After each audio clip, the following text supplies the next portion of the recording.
শুরুতে আমাদেরকে একটি রাজ্য ইয়াংজো দেখানো হয়, যেখানে দুজন ঘটক তাদের দুই বউয়ের জন্য আলাদা আলাদা বিয়ের ওড়না সেলাই করে নিয়ে যাচ্ছিল। তারা দুজনেই ভীষণ খুশি ছিল। এরপর দেখানো হয় সেই রাজ্যের লি পরিবারকে। আর কিছুক্ষণ পর বিয়ে, অথচ এই পরিবারের মেয়ে লিউ এখনো বিয়ের জন্য না করছে। সে বারবার বলছে সে এমন একজন জেনারেলকে বিয়ে করতে পারবে না যার কিনা আগে দুটো স্ত্রী মারা গেছে। এরপর দু ফ্যামিলিকে দেখানো হয়। এই পরিবারের মেয়ে বিনিয়াং এর আজ বিয়ে। তার মা তাকে বলে, বিনিয়াং, আমাদের কাছে আর কোনো উপায় নেই, আমরা অনেক ঋণে ডুবে আছি। এদিকে ঘটক লিউকে বোঝাতে থাকে, আপনার তো অনেক ভাগ্য, আপনার সাথে জেনারেল ইউয়ানের বিয়ে ঠিক হয়েছে। আপনি একবার দু ফ্যামিলির কথা ভাবুন, তাদের মেয়ে এমন এক ছেলের সাথে বিয়ে ঠিক হয়েছে যে কিনা কিছুদিন পর মারা যাবে। লিউ তখন বলে, আমি বিনিয়াং হলে কখনোই এই বিয়েতে রাজি হতাম না। কিন্তু দেখা যায় বিনিয়াং তার বাবা মাকে বলে সে বিয়েতে রাজি। বউ সেজে বাইরে এসে সে তার বাবা মাকে বলে, আমি এই বিয়েটা করছি শুধুমাত্র আমাদের ব্যবসার কারণে। আমি এই বিয়েটা করছি কারণ আপনারা আমাকে জন্ম দিয়েছেন তার ঋণ পরিশোধ করতে। এই কথা শুনে তার মা তাকে জড়িয়ে ধরে। এরপর তাকে পালকিতে উঠানো হয়। এদিকে লিউর বাবার কাছে ঘটক এসে বলে, আপনার মেয়ে ওড়নাটাকে তলোয়ার দিয়ে কেটে টুকরো করে ফেলেছে। সেই লোক তখন বলে, আপনি গিয়ে তাড়াতাড়ি আরেকটি ওড়না নিয়ে আসুন। মহিলা বলে, আমি এত অল্প সময়ে ফোনিক্স এর ডিজাইন করা ওড়না কোথায় পাবো? লোকটি বলে, রাখুন আপনার ফোনিক্স পাখি, যে কোনো লাল রঙের একটি ওড়না কিনে নিয়ে আসুন। এদিকে লিওকে তার মা বোঝাতে থাকে, কিন্তু সে তার কোনো কথাই শোনে না। তার মা তখন মাটিতে বসে পড়ে। এটা দেখে তার বাবাও বসতে চায়। লিও তখন বলে, আমি রাজি আছি। এরপর তাকেও বিয়ের জন্য তৈরি করা হয়। তাকেও পালকিতে চড়ানো হয়। একই রাস্তা দিয়ে দুটি পালকি যাচ্ছিল। সবকিছু ঠিকই ছিল, কিন্তু হঠাৎ বৃষ্টি পড়তে শুরু করে। সবাই তাড়াহুড়ো করে পালকি থামিয়ে দুই কনেকে নিয়ে কাছের এক মন্দিরে যায়। সেখানে দুই কনেকে রেখে তারা বাইরে বারান্দায় এসে বিশ্রাম নেয়। লিও তার ঘোমটা খুলে ফেলে। সে বিনিয়াংকে বলে, তুমি তোমার ঘোমটা খুলতে পারো। বিনিয়াং তার ঘোমটা খুলে ফেলে। লিও তাকে দেখে বলে, তুমি দেখতে খুবই সুন্দর। তারা দুজন একই জায়গায় তাদের ঘোমটা রেখে দেয়। এরপর তারা সেখানে বসে। লিও বিনিয়াংকে বলে সে বিয়েতে রাজি ছিল না। বিনিয়াং তাকে বলে, কেন? তোমার তো জেনারেলের সাথে বিয়ে ঠিক হয়েছে। লিও তখন বলতে শুরু করে। এদিকে তাদের ঘটকেরাও কথা বলছিল। তখন লিওর ঘটক তাকে বলছিল যে আসলে লিও আর জেনারেল ইউয়ানের বিয়ে ছোটবেলাতেই ঠিক হয়ে গিয়েছিল। হঠাৎ করে ইউয়ানের পুরো পরিবার অন্য একটি রাজ্যে যায়। সেখানে যাওয়ার পরপরই তাদের সকল কিছু আগুনে পুড়ে নষ্ট হয়ে যায়। ইউয়ান তখন অনাথ হয়ে পড়ে, আর সে লিওর বাবার কাছে সাহায্যের জন্য আসে, কিন্তু ওর বাবা তখন তাকে ফিরিয়ে দেয়। আর এরপর কঠোর পরিশ্রম করে ইউয়ান রাজ্যের জেনারেল হতে পেরেছে। এখন তার হাতে অনেক ক্ষমতা, তাই সে আবারও লিওকে বিয়ের প্রস্তাব জানিয়েছে। আর এখানে উল্লেখ্য, ইউয়ান কিন্তু অলরেডি দুটো বিয়ে করেছে এবং সে দুজন স্ত্রী মারা গেছে। এসব শুনে বিনিয়ান বলে, তাহলে তো আমার ভয় হচ্ছে। লিও তখন বলে, তুমি চিন্তা করো না, ও যদি আমার সাথে কিছু করে। সে তখন তার ক্যারাটে স্কিল দেখায়, অর্থাৎ সে মার্শাল আর্টে অনেক পারদর্শী। এরপর সে বিনিয়ানের কথা জিজ্ঞেস করে। সে বলতে থাকে, আমার বিয়ে ঠিক হয়েছে কি পরিবারের তিয়ানলে এর সাথে। প্রজন্মের পর প্রজন্ম তাদের বাড়িতে কোনো ছেলে সন্তান জন্ম নেয় না। এরপর তাদের বাড়িতে 3টি ছেলে জন্ম হয়। প্রথম দুজন অনেক আগেই মারা যায়। শুধুমাত্র তিয়ানলে এখনো বেঁচে আছে, কিন্তু সে অনেক অসুস্থ। সবাই বলা বলি করে সে 25 বছর আগেই মারা যাবে, কারণ তাদের পরিবারের কোনো পুরুষই 25 বছরের বেশি বাঁচে না। তখন এক ঋষির কথা মতো দাদি একটি 7 অক্ষরের নামের মেয়ের সাথে তার বিয়ে ঠিক করে। আর এভাবেই ঘটকের মাধ্যমে আমার সাথে তার বিয়ে ঠিক হয়। সবাই বলে আমার সাথে বিয়ে হলে নাকি সে সুস্থ হয়ে যাবে। এসব কথা লিওর অনেক খারাপ লাগে। এরপর তারা মন্দিরে প্রে করে। লিও বিনিয়াংকে একটি উপহার দিতে চায়, যেটি কিনা জেনারেল ইউয়ান তাকে দিয়েছিল। বিনিয়াং সেটা কিছুতেই নিতে চায় না। লিও বলে, ইউয়ান এটা আমাকে দিয়েছে, তার মানে এটা আমার। আমি এখন এটা যাকে খুশি তাকে দিতে পারি, তাই তুমি এটা রেখে দাও। তখন বৃষ্টি থেমে যায়। মন্দিরের এক পুরোহিত এখানে এত লোক দেখে বলে, তোমরা এখানে কি করছো? এখানে প্রায় ডাকাত দল আসে, তোমাদের সাথে কত দামি দামি জিনিস রয়েছে, তোমরা তাড়াতাড়ি এখান থেকে চলে যাও। তারা তখন তাড়াহুড়ো করে সেখান থেকে যেতে চায়। এই তাড়াহুড়োর মাঝখানে তারা ভুল মানুষটাকে নিয়ে পালকিতে চড়িয়ে দেয়। এরপর পালকি যাত্রা শুরু করে। দুই পালকি দুই রাজ্যের দিকে যেতে শুরু করে। এরপর বিশ্রামের জন্য তারা এক হোটেলে ওঠে, যেটা মূলত অতিথিদের জন্য বানানো হয়েছিল। সেখানে লিও তার ঘোমটা খুলে ফেলে। তখন তার দাসী তাকে দেখে আর সেও দাসীকে দেখে অবাক হয়ে যায়। দাসী তখন দৌড়ে ঘটকের কাছে আসে। সে তাকে বলে, আমাদের বউ বদল হয়ে গেছে। ঘটক এসে বিয়ের ওড়না দেখতে পায় ফোনিক্স এর ছবি আঁকা, অর্থাৎ ওড়না তো ঠিকই আছে। তখন তার মনে পড়ে তারা যখন তাকে মন্দিরে নিয়ে গিয়েছিল তখন তারা বিনিয়াংকে মন্দিরের বাম পাশে রেখেছিল, আর যখন নিয়ে আসে তখন ডান পাশের জনকে নিয়ে আসে। এদিকে লিওর ঘটক বিনিয়াংকে দেখে কান্নাকাটি শুরু করে দিয়েছে। লিও ফিরে যাওয়ার কথা বললে ঘটক বলে সেটা কিছুতেই সম্ভব না, কারণ কি ফ্যামিলিতে সময় মতো যদি বিয়েটা না হয় তাহলে তারা বিনিয়াংদের পরিবারকে একেবারে পথে বসিয়ে ফেলবে। তারা তখন বিনিয়াংদের জন্য কাঁদতে থাকে। তারা বলে সে এত ভালো একটা মেয়ে ছিল, তবুও এমন একজনকে বিয়ে করতে রাজি হয়েছে যে কিনা বেশি দিন বাঁচবে না, তারপরও তার সাথে এমনটা কেন হলো। তার দাসী তখন বলে, ম্যাডাম আমি শুনেছি আপনি অনেক পারদর্শী, দয়া করে এই কঠিন সময় আমার ম্যাডামকে বাঁচিয়ে নিন, দয়া করে আপনি বিয়েটা করে নিন, এমনিতেও তো ওই লোক বেশি দিন বাঁচবে না, এরপর আপনি আবার ফিরে যেতে পারবেন, কিন্তু এখন বিয়েটা না হলে আমাদের ম্যাডামের পরিবার একেবারে পথে বসে যাবে। লিও তখন রাজি হয়। সে বলে, ঠিক আছে, আজ থেকে আমি বিনিয়াং। এদিকে লিওর ঘটক বিনিয়াং এর খাবারে ঘুমের ওষুধ মেশায়, যেটা লিওর বাবা তাকে দিয়েছিল যদি লিও রাস্তায় কোনো ঝামেলা করে তাহলে তাকে দেওয়ার জন্য। এরপর লিওকে নিয়ে আসা হয় তিয়ানলের সাথে বিয়ে দেওয়ার জন্য। সে বলতে থাকে, এই বাড়ি এত বড় কেন, হাঁটতে হাঁটতে আমার পা ব্যথা করছে। এরপর প্রথমবারের মতো তিয়ানলেকে দেখানো হয়, যে কিনা বিয়ের অনুষ্ঠানটা সম্পূর্ণ করছিল দুজন দাসীর সাহায্য নিয়ে, অর্থাৎ সে খুবই অসুস্থ। বিয়ে সম্পূর্ণ হতে হতে সে আরো অসুস্থ হয়ে পড়ে। তার দাদি তখন বলে, ওদেরকে তাড়াতাড়ি ওদের ঘরে নিয়ে যাও। এরপর লিও ঘুমটা পরে বসেছিল, কিছুক্ষণ পর সে তার ঘুমটা খুলে ফেলে আর দেখতে পায় তিয়ানলে ঘুমিয়ে আছে। সে তার কাছে যায় আর তাকে দেখতে থাকে। তিয়ানলের ঘুম ভেঙে যায়। এটা দেখে লিও এসে আবার ঘুমটা পরে নেয়। তিয়ানলে তখন তাদের রীতি মেনে তার ঘুমটা খোলে। লিও তার দিকে তাকিয়েছিল। তিয়ানলে বলে, এভাবে কি দেখছো, এরকম ছেলে আগে দেখোনি? লিও বলে, তোমার মধ্যে স্পেশাল কি আছে, চোখ নাক সবাই আছে। তিয়ানলে তখন বলে, ভালো বলেছো। এরপর সে গিয়ে খাবার খেতে শুরু করে। লিও সেখানে যায়। তিয়ানলে তখন ওয়াইন খায়। লিও তখন বলে, এত খাচ্ছ কেন, মরতে চাও নাকি? লিও তখন ওয়াইন খায়। সে বলে, এটা খেতে একদম ভালো না, এর থেকে আমাদের রাজ্যের ওয়াইন অনেক ভালো। তিয়ানলে বলে, তাহলে চলো অন্য কোনো ওয়াইন টেস্ট করি। এরপর দেখা যায় তার বুক সেলফের পেছনে আরেকটি সেলফ রয়েছে, যেখানে ওয়াইনে ভরা ছিল। সেখান থেকে ওয়াইন এনে ওয়াইন ঢালতে শুরু করে। সে লিওকে বলে, চলো একটি গেম খেলি, যদি তুমি হেরে যাও তাহলে শুধুমাত্র ড্রিঙ্ক করতে পারবে। এরপর সে দুটো কাপের ভেতরে একটি ছোট ফল নিয়ে সেটাকে অদল বদল করতে থাকে। লিওকে বলতে হবে কোন কাপে সেই ফলটা আছে। লিও এরপর বলে, এই কাপে। তিয়ানলে তাকে বলে, তুমি শিওর তো? লিও তখন বলে, তাহলে ওই কাপে। কাপ উঠালে দেখা যায় সেখানে সেই ফল নেই। লিও এরপর ড্রিঙ্ক করে নেয়। পরের কাপটা উঠিয়ে দেখে সেটা তো ফল নেই। আসলে তিয়ানলে খেলার সময় সেটা নিচে ফেলে দিয়েছে, কিন্তু লিও সেটা জানতো না। সে তার জামা কাপড় চেক করতে থাকে। এরপর তারা আরেকটি গেম খেলে। এখানেও তিয়ানলে জিতে যায়।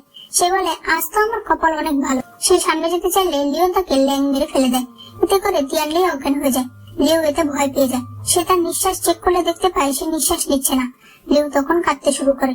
তিয়ানলে বলে, তুমি কি আমার জন্য কাঁদছো? লিও তখন রেগে যায়। তিয়ানলে এরপর বলে, অনেক রাত হয়ে গেছে, চলো ঘুমিয়ে পড়ি।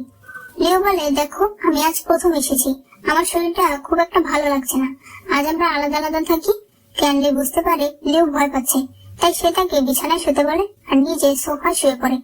পরদিন সকালে তিয়ানলে দেখতে পায় লিও জুতা পরে শুয়ে আছে। সে সেটা খুলতে গেলে লিও ঘুম থেকে উঠে পড়ে। তখনই সেখানে দাসী চলে আসে। এক দাসী তখন তাদেরকে বলে, একটু পরে গিয়ে বড় ম্যাডামের সাথে দেখা করতে। এরপর দেখা যায় তারা বড় ম্যাডামের সাথে দেখা করতে এসেছে। সেখানে লিও সবাইকে চা দেয়। তখন একটি বোবা মেয়ে সেখানে আসে। মেয়েটার নাম ইয়ানসেং। সে লিওর কাছ থেকে একটি মাছি সরাতে শুরু করে। বড় ম্যাডাম তখন তার দাসীকে দিয়ে সেই মেয়েটিকে নিয়ে যেতে বলে আর তিয়ানলের সৎমাকে বলে, তোমার মেয়ে কথা বলতে পারে না, তবে তাকে শিক্ষা দেওয়ার দায়িত্ব মা হিসেবে তোমার ছিল। তখন সেখানে আরেকটি ছেলে আসে। বড় ম্যাডাম তার সাথে পরিচয় করিয়ে দেয়। বড় ম্যাডাম বলে, এই হলো শিজাও, ছোটবেলায় ওর বাবা মা মারা গেছে, আমি ওকে লেখাপড়া শিখিয়ে মানুষ করেছি। ও সব দিক থেকে অনেক চালাক। যেহেতু ছোটবেলা থেকে তিয়ানলে অসুস্থ, তাই ও তিয়ানলের অ্যাসিস্ট্যান্ট হিসেবে কাজ করে। তখনই হঠাৎ তিয়ানলে অসুস্থ হয়ে যেতে শুরু করে। এরপর দেখা যায় সবাই বাইরে দাঁড়িয়ে আছে। লিও তার শাশুড়িকে বলে, এটা কেমন ডাক্তার, আমাদের একজনকেও ভেতরে থাকতে দিল না। তার শাশুড়ি বলে, উনি এখানকার নামকরা ডাক্তার। এদিকে জেনারেলের বাড়ি দেখানো হয়। আজ 2 দিন পর বিনিয়াং এর জ্ঞান ফেরে। তার মনে পড়ে শেষবার ঘটক মহিলা তাকে খাবার খাইয়েছিল।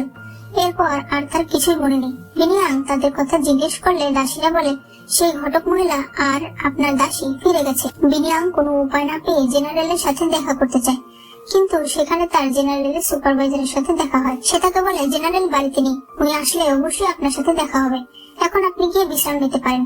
এদিকে লিও বসে বসে সুতার বুটি নিয়ে খেলছিল। তখনই সেখানে তিয়ানলে চলে আসে। সে তার হাতে ফুলের মতো কিছু একটা নিয়ে আসে। সেটা দিয়ে তারা দুজনে খেলতে শুরু করে। লিও তখন তার দিকে সুতার বুটিগুলো ছুড়ে দেয়। একটু পরে সেখানে একজন দাসী আসে। তিয়ানলে দাসীর শব্দ শুনে বিছানায় শুয়ে পড়ে। সে ভেতরে আসলে আমরা দেখতে পারি সুতার গুটিগুলো মাকড়সার জালের মতো পেঁচিয়ে আছে। দাসী তাকে ওষুধ দিয়ে চলে যায়। তিয়ানলে সেই ওষুধটাকে একটা জায়গায় ফেলে দেয়। লিও বলে, তুমি এটা কি করলে? সে বলে, কখনো কখনো ওষুধ না খাওয়াই ভালো। তুমি এসব বাদ দাও, চলো আমরা কোথাও ঘুরতে যাই। এরপর তারা ঘুরতে আসে, যেটা কিনা খুবই সুন্দর একটি জায়গা। তিয়ানলে তাকে বলে, এই জায়গাটা আমার খুবই পছন্দ, তাই আমি এর নাম দিয়েছি এটা, যেটা উপরে বড় করে লেখা ছিল। সেখানে লেখা ছিল গার্ডেন অফ হারমোনি। লিও সেটাকে ভালো করে দেখে, এরপর বলে, গার্ড অফ হানি। তিয়ানলে বলে, কি বললে তুমি? লিও বলে, গার্ড অফ হানি। এত সুন্দর একটা জায়গা, এরকম অদ্ভুত কেন নাম? তিয়ানলে তখন হাসতে থাকে। লিও বলে, তুমি হাসছো কেন? আমি কি ভুল বলেছি? তিয়ানলে বলে, না, তুমি তো কখনোই ভুল বলো না। তিয়ানলে মনে মনে ভাবতে থাকে, আমি শুনেছি বিনিয়াং অনেক ভদ্র, নম্র, শিক্ষিত, তবে এতটাই শিক্ষিত যে সে পড়তেই জানে না। তিয়ানলের কিছুটা সন্দেহ হয়। এরপর তারা উপরে প্যালেস দেখতে যায়। সেখানেও একটি লেখা দেখিয়ে তিয়ানলে লিওকে পড়তে বলে। লিও আবারও ভুল বলে। আসলে তিয়ানলে এভাবে করে তার মজা নিচ্ছিল।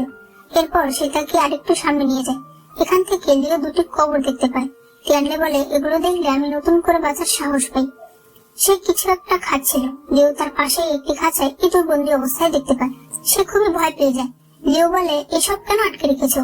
তিয়ানলে বলে, এটা একটা সিক্রেট। এরপরে আবার জেনারেলের বাড়ি দেখানো হয়। বিনিয়াং যেখানে যাচ্ছিল তার 4 জন দাসী সব সময় তার পিছু করছিল। বিনিয়াং তখন একটি ঘরে যেতে চায়। তার দাসীরা তাকে বাধা দেয়, কিন্তু সে কোনো কথা না শুনে তার ভেতরে চলে যায়।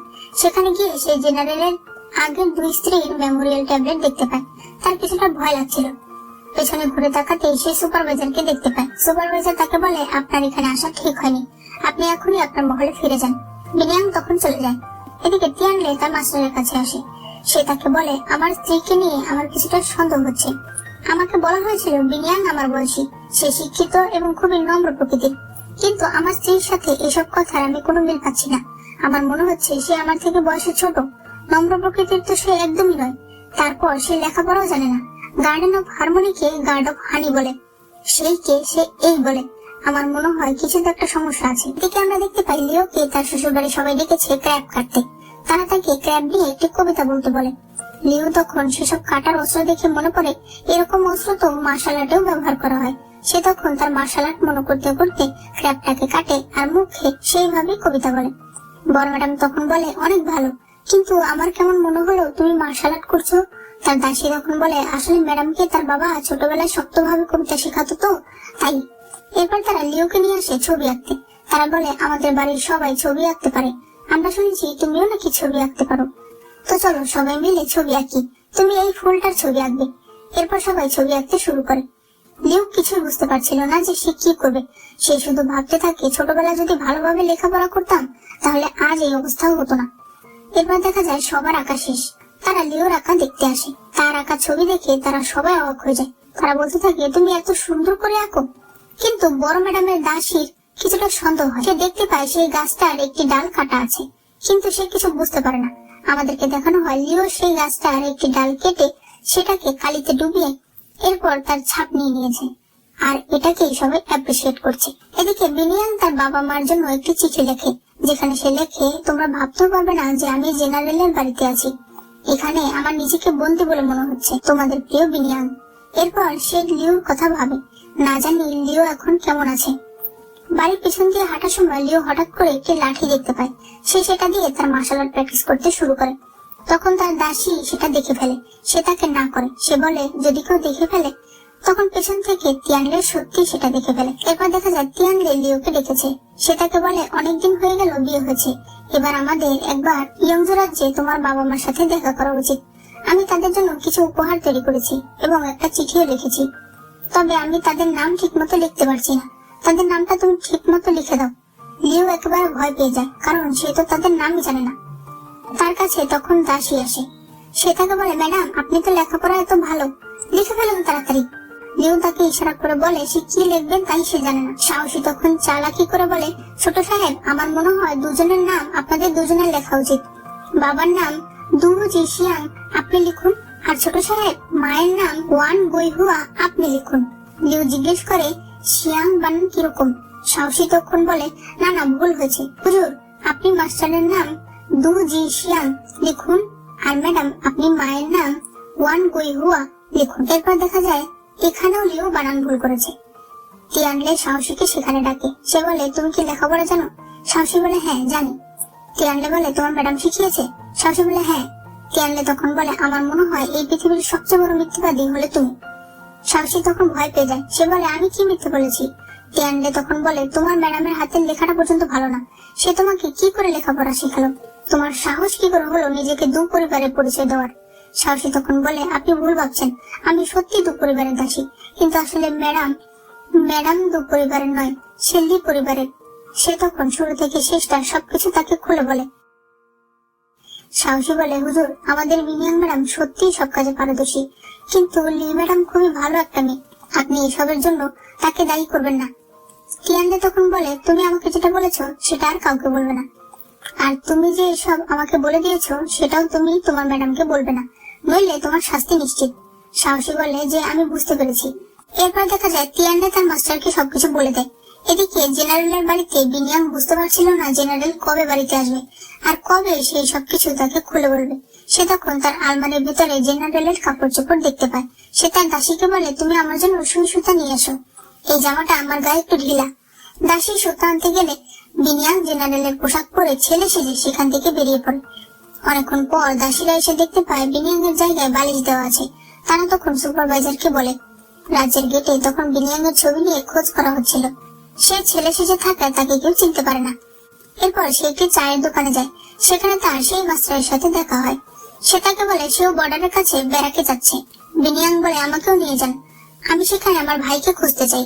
সেই লোক তখন বলে, ঠিক আছে, তুমি আমার অ্যাসিস্ট্যান্ট হিসেবে সেখানে যাবে। এরপর তারা সেখানে যায়। সেখানে মাস্টারের ভাতিজা তাদেরকে নিতে আসে। বিনিয়াং এখানে তার নাম দুবিন বলে। এরপর তারা ভেতরে যায়। সেখানে অসুস্থ আহত সৈনিকদের মাস্টার চিকিৎসা করছিল। বিনিয়াং এর এসব জিনিস দেখে অসুস্থ ফিল হচ্ছিল। এরপর দেখা যায় বিনিয়াং মাস্টারকে বলে, 2 দিনের মধ্যেই আপনি সকল আহতদের সুস্থ করে ফেলেছেন। মাস্টার তখন তাকে একটি ওষুধ দেয় আর বলে, এটি যে কোনো মানুষকে অজ্ঞান করে দিতে সক্ষম, তুমি এটা তোমার কাছে রেখে দাও। কিছুক্ষণ পর মাস্টারের ভাতিজা সেখানে আসে। সে বলে, দুবিন, চলো আমার সাথে, আমি তোমাকে এক জায়গায় নিয়ে যাব। সে তার হাত ধরে। এরপর বলে, তোমার হাত এত নরম কেন, মেয়েদের মতো? বিনিয়াং তখন বলে, ঠিক আছে, আমি যাচ্ছি। এরপর তারা একটি নদীর কাছে আসে। সেখানে সেই ভাতিজা তার পোশাক খুলতে শুরু করে, কারণ সে এখানে দুবিনকে নিয়ে গোসল করতে চায়। বিনিয়াং তার মুখ লুকিয়ে নেয়। সে বলে, তুমি লজ্জা কেন পাচ্ছ, আমরা তো ছেলেই। তখনই সেখানে ইমার্জেন্সি ঘন্টা বাজানো হয়। সেই ছেলে তখন বলে, আমাকে এখনই যেতে হবে, আমি আরেকদিন তোমার সাথে গোসল করবো। সে তখন চলে যায়। এদিকে লিও দূরবীনকে কিছু দেখছিল। তখন সে তিয়ানলেকে ডাকে আর বলে, দেখো, ঝামেলা হয়েছে। এরপর দেখা যায় একটা ছেলেকে কয়েকজন গার্ড মিলে মারছিল। তিয়ানলের সৎ বোন সেখান থেকে দেখছিল। তখন তারা সেখানে চলে আসে। তারা ছেলেটিকে ছেড়ে দিতে বলে, কিন্তু গার্ড বলে, না, ওকে আটকে রাখতে বলা হয়েছে। সিজাও ওকে আটকে রাখতে বলেছে। সিজাওকে তো তোমরা চেনো, তিয়ানলের সেক্রেটারি। লিও তখন সেই প্রধান গার্ডের হাত মুছে দিয়ে ছেলেটাকে নিয়ে চলে যায়। তারা ছেলেটার কাছে কি হয়েছে জিজ্ঞেস করে। ছেলেটা তখন বলে, ওরা আমার বাবা মার সাথে অন্যায় করেছে, তাই আমি বড় ম্যাডামের কাছে বিচার চাইতে এসেছিলাম, কিন্তু ওরা তো আমাকে ধরে মারধর শুরু করে দিয়েছে। এরপর তারা ওর বাবা মার সাথে দেখা করতে চায়। সেখানে তার মা তাদেরকে ভেতরে আসতে দেয় না, কারণ সে ভেবেছে ওরা হয়তো সিজাও এর সাথে জড়িত। কিন্তু ছেলেটি তাকে বুঝিয়ে বলে। এরপর সে তাদেরকে ভেতরে আসতে বলে। এরপর তাদের মধ্যে কি কথা হয় তা আমাদেরকে দেখানো হয় না। এরপর দেখা যায় তিয়ানলে লিওকে আরেকটি দূরবীন দেখায় আর বলে, এটা দিয়ে সবকিছু দেখা যায়, যত দূরই হোক না কেন সবই দেখা যায়। আমি তোমাকে দেখাচ্ছি। আমি এখন দেখতে পাচ্ছি ইয়াংজো রাজ্য। এটা হলো মার্শাল আর্ট একাডেমি। এখানে লি পরিবার থাকে, তাই না? একটা লোক দেখা যাচ্ছে, ইনি হয়তো মিস্টার লি। আর একটা মহিলা দেখা যাচ্ছে, এটা হয়তো মিস্টার লি এর ওয়াইফ। আরে, হঠাৎ করে আগুন কি করে লাগলো? এটা শুনে লিও তো একেবারে ভয় পেয়ে যায়। কেবল আমার বাড়িতে আগুন কি করে লাগতে পারে? সে তখন দূরবীন দিয়ে দেখতে চায়। লিও তখন বুঝতে পারে সে ধরা পড়ে গেছে। তিয়ানলে তখন বলে, সত্যি করে বলো তুমি কে? লিও তখন বলে, আমি লি পরিবারের মেয়ে লি ইউহো। আমি বিনিয়াং এর জায়গায় এসেছি, তবে বিনিয়াং এর এখানে থাকা উচিত ছিল। তিয়ানলে বলে, তোমার কি মনে হয় এখন সে আসবে?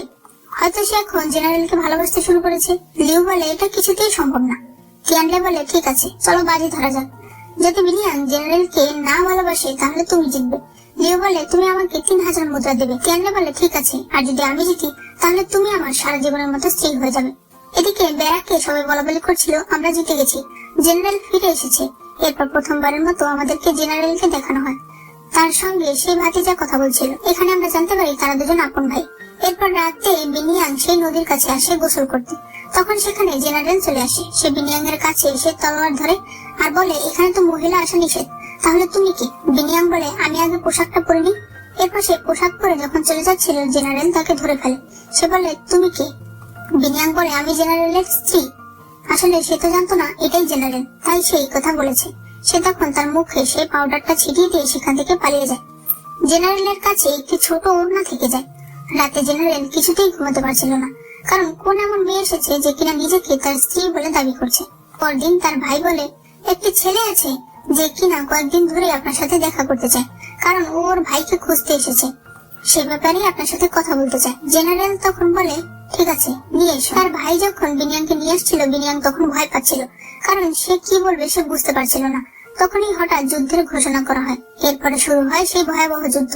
সেখানে জেনারেলের গায়ে এক বড় তীর লাগে। এরপর বিনিয়াংই তার চিকিৎসা করছিল। তখন জেনারেল তার হাত ধরে ফেলে। বিনিয়াং এর মনে পড়ে কাল রাতে সেই তার হাত ধরেছে, অর্থাৎ কাল জেনারেলই ছিল। এরপর জেনারেল যখন কিছুটা সুস্থ হয়, তখন সে বিনিয়াংকে বলে, তোমাকে আমার চেনা চেনা কেন লাগছে? সে তখন বলে, আমি তো এখানেই থাকি, হয়তো কোথাও আপনি দেখেছেন। জেনারেল বলে, তুমি তোমার ভাইকে খুঁজছো? সেটা করতে আমি তোমাকে সাহায্য করব। তখনই আঙ্কেল সেখানে আসে। সে বিনিয়াংকে জেনারেলের সাহায্য করার জন্য এখানে থাকতে বলে। বিনিয়াং থাকতে চাইছিল না, কিন্তু সে তাকে জোর করে এখানে রেখে যায়। এদিকে আমরা সিজাওকে দেখি, যে কিনা শাওশাও অর্থাৎ বড় ম্যাডামের দাসীর ছবি আঁকছিল। শাওশাও বলে, ছোট সাহেবকে বিয়ের পর থেকে অনেক খুশি খুশি লাগছে। সিজাও বলে, ভালো বউ পেলে সবাই খুশি হয়। সে তাকে বলে, তুমি যদি আমার ভালোবাসা চাও তাহলে তোমাকেও আমার হয়ে কাজ করতে হবে। তোমাকে লিও এর উপর নজর রাখতে হবে, সে কি মার্শাল আর্ট জানে কিনা, কারণ দারোয়ানের প্রধান আমাকে বলেছে হয়তো সে মার্শাল আর্ট জানে। আর এখানে এই পার্টি শেষ হয়ে যায়। এই পার্টির শুরুতে শাওশাও আসে ওষুধ দিতে। লিউ তখন তাকে বলে, তোমার ওষুধ নিয়ে ভিতরে যাওয়ার দরকার নেই, সাহসী ওষুধ দিয়ে আসবে। সাহসী ওষুধ নিয়ে চলে যায়। শাওশাও তখন বলে, আমি শুনেছি আপনি হাতের কাজে অনেক ভালো, আমাকে একটু সাহায্য করবেন? লিউ তখন কি বলবে বুঝতে না পেরে বলে, তোমাকে কি বলেছে যে আমি হাতের কাজে ভালো? আমি ব্যবসায় অনেক ভালো, কারণ আমি আমার বাবার সাথে ব্যবসা করতাম। আমি 18টা দোকান চালাতাম। মানে হাতের কাছ থেকে বাঁচার জন্য সে মিথ্যা কথা বলেছে। শাওশাও তখন গিয়ে সেটা সিজাওকে বলে দেয়। সিজাও তাকে বলে, সেটা তো খুব ভালো খবর, তুমি এই কথা বড় ম্যাডামকে বলবে। এদিকে বড় ম্যাডাম অনেক চিন্তায় ছিল, তাদের ব্যবসায় দিন দিন অবনতি হচ্ছে, তারপরে এই পুরো ব্যবসা কে সামলাবে? তখন শাওশাও তাকে বলে, আমাদের নতুন বউ ব্যবসায় নাকি খুবই ভালো, সে নাকি তার বাবার সাথে ব্যবসায় কাজ করত, সে নাকি 18টি দোকান চালাতো। বড় ম্যাডাম এই কথা শুনে তখনই লিউকে ডাকতে বলে। লিউ আর আনলে ঘরে ছিল। শাওশাওকে আসতে দেখে তিয়ানলে অসুস্থ হওয়ার নাটক করে। শাওশাও বলে, বড় ম্যাডাম আপনাদের ডেকেছে। এরপর তারা সেখানে যায়। বড় ম্যাডাম বলে, শুনেছি তুমি নাকি তোমার বাবার বাড়িতে দোকান সামলাতে।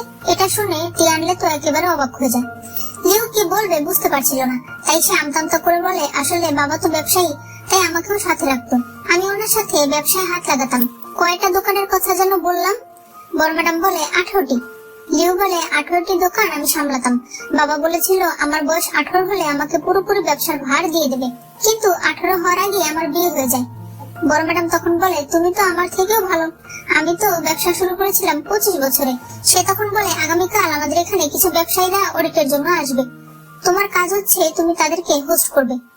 এটা শুনে লিউর মাথায় তো বাজ পড়ে। তিয়ানলে না করতে চায়, কিন্তু বড় ম্যাডামের উপরে তার কোনো কথা চলে না। এরপর ঘরে এসে তিয়ানলে ভীষণ হাসতে থাকে।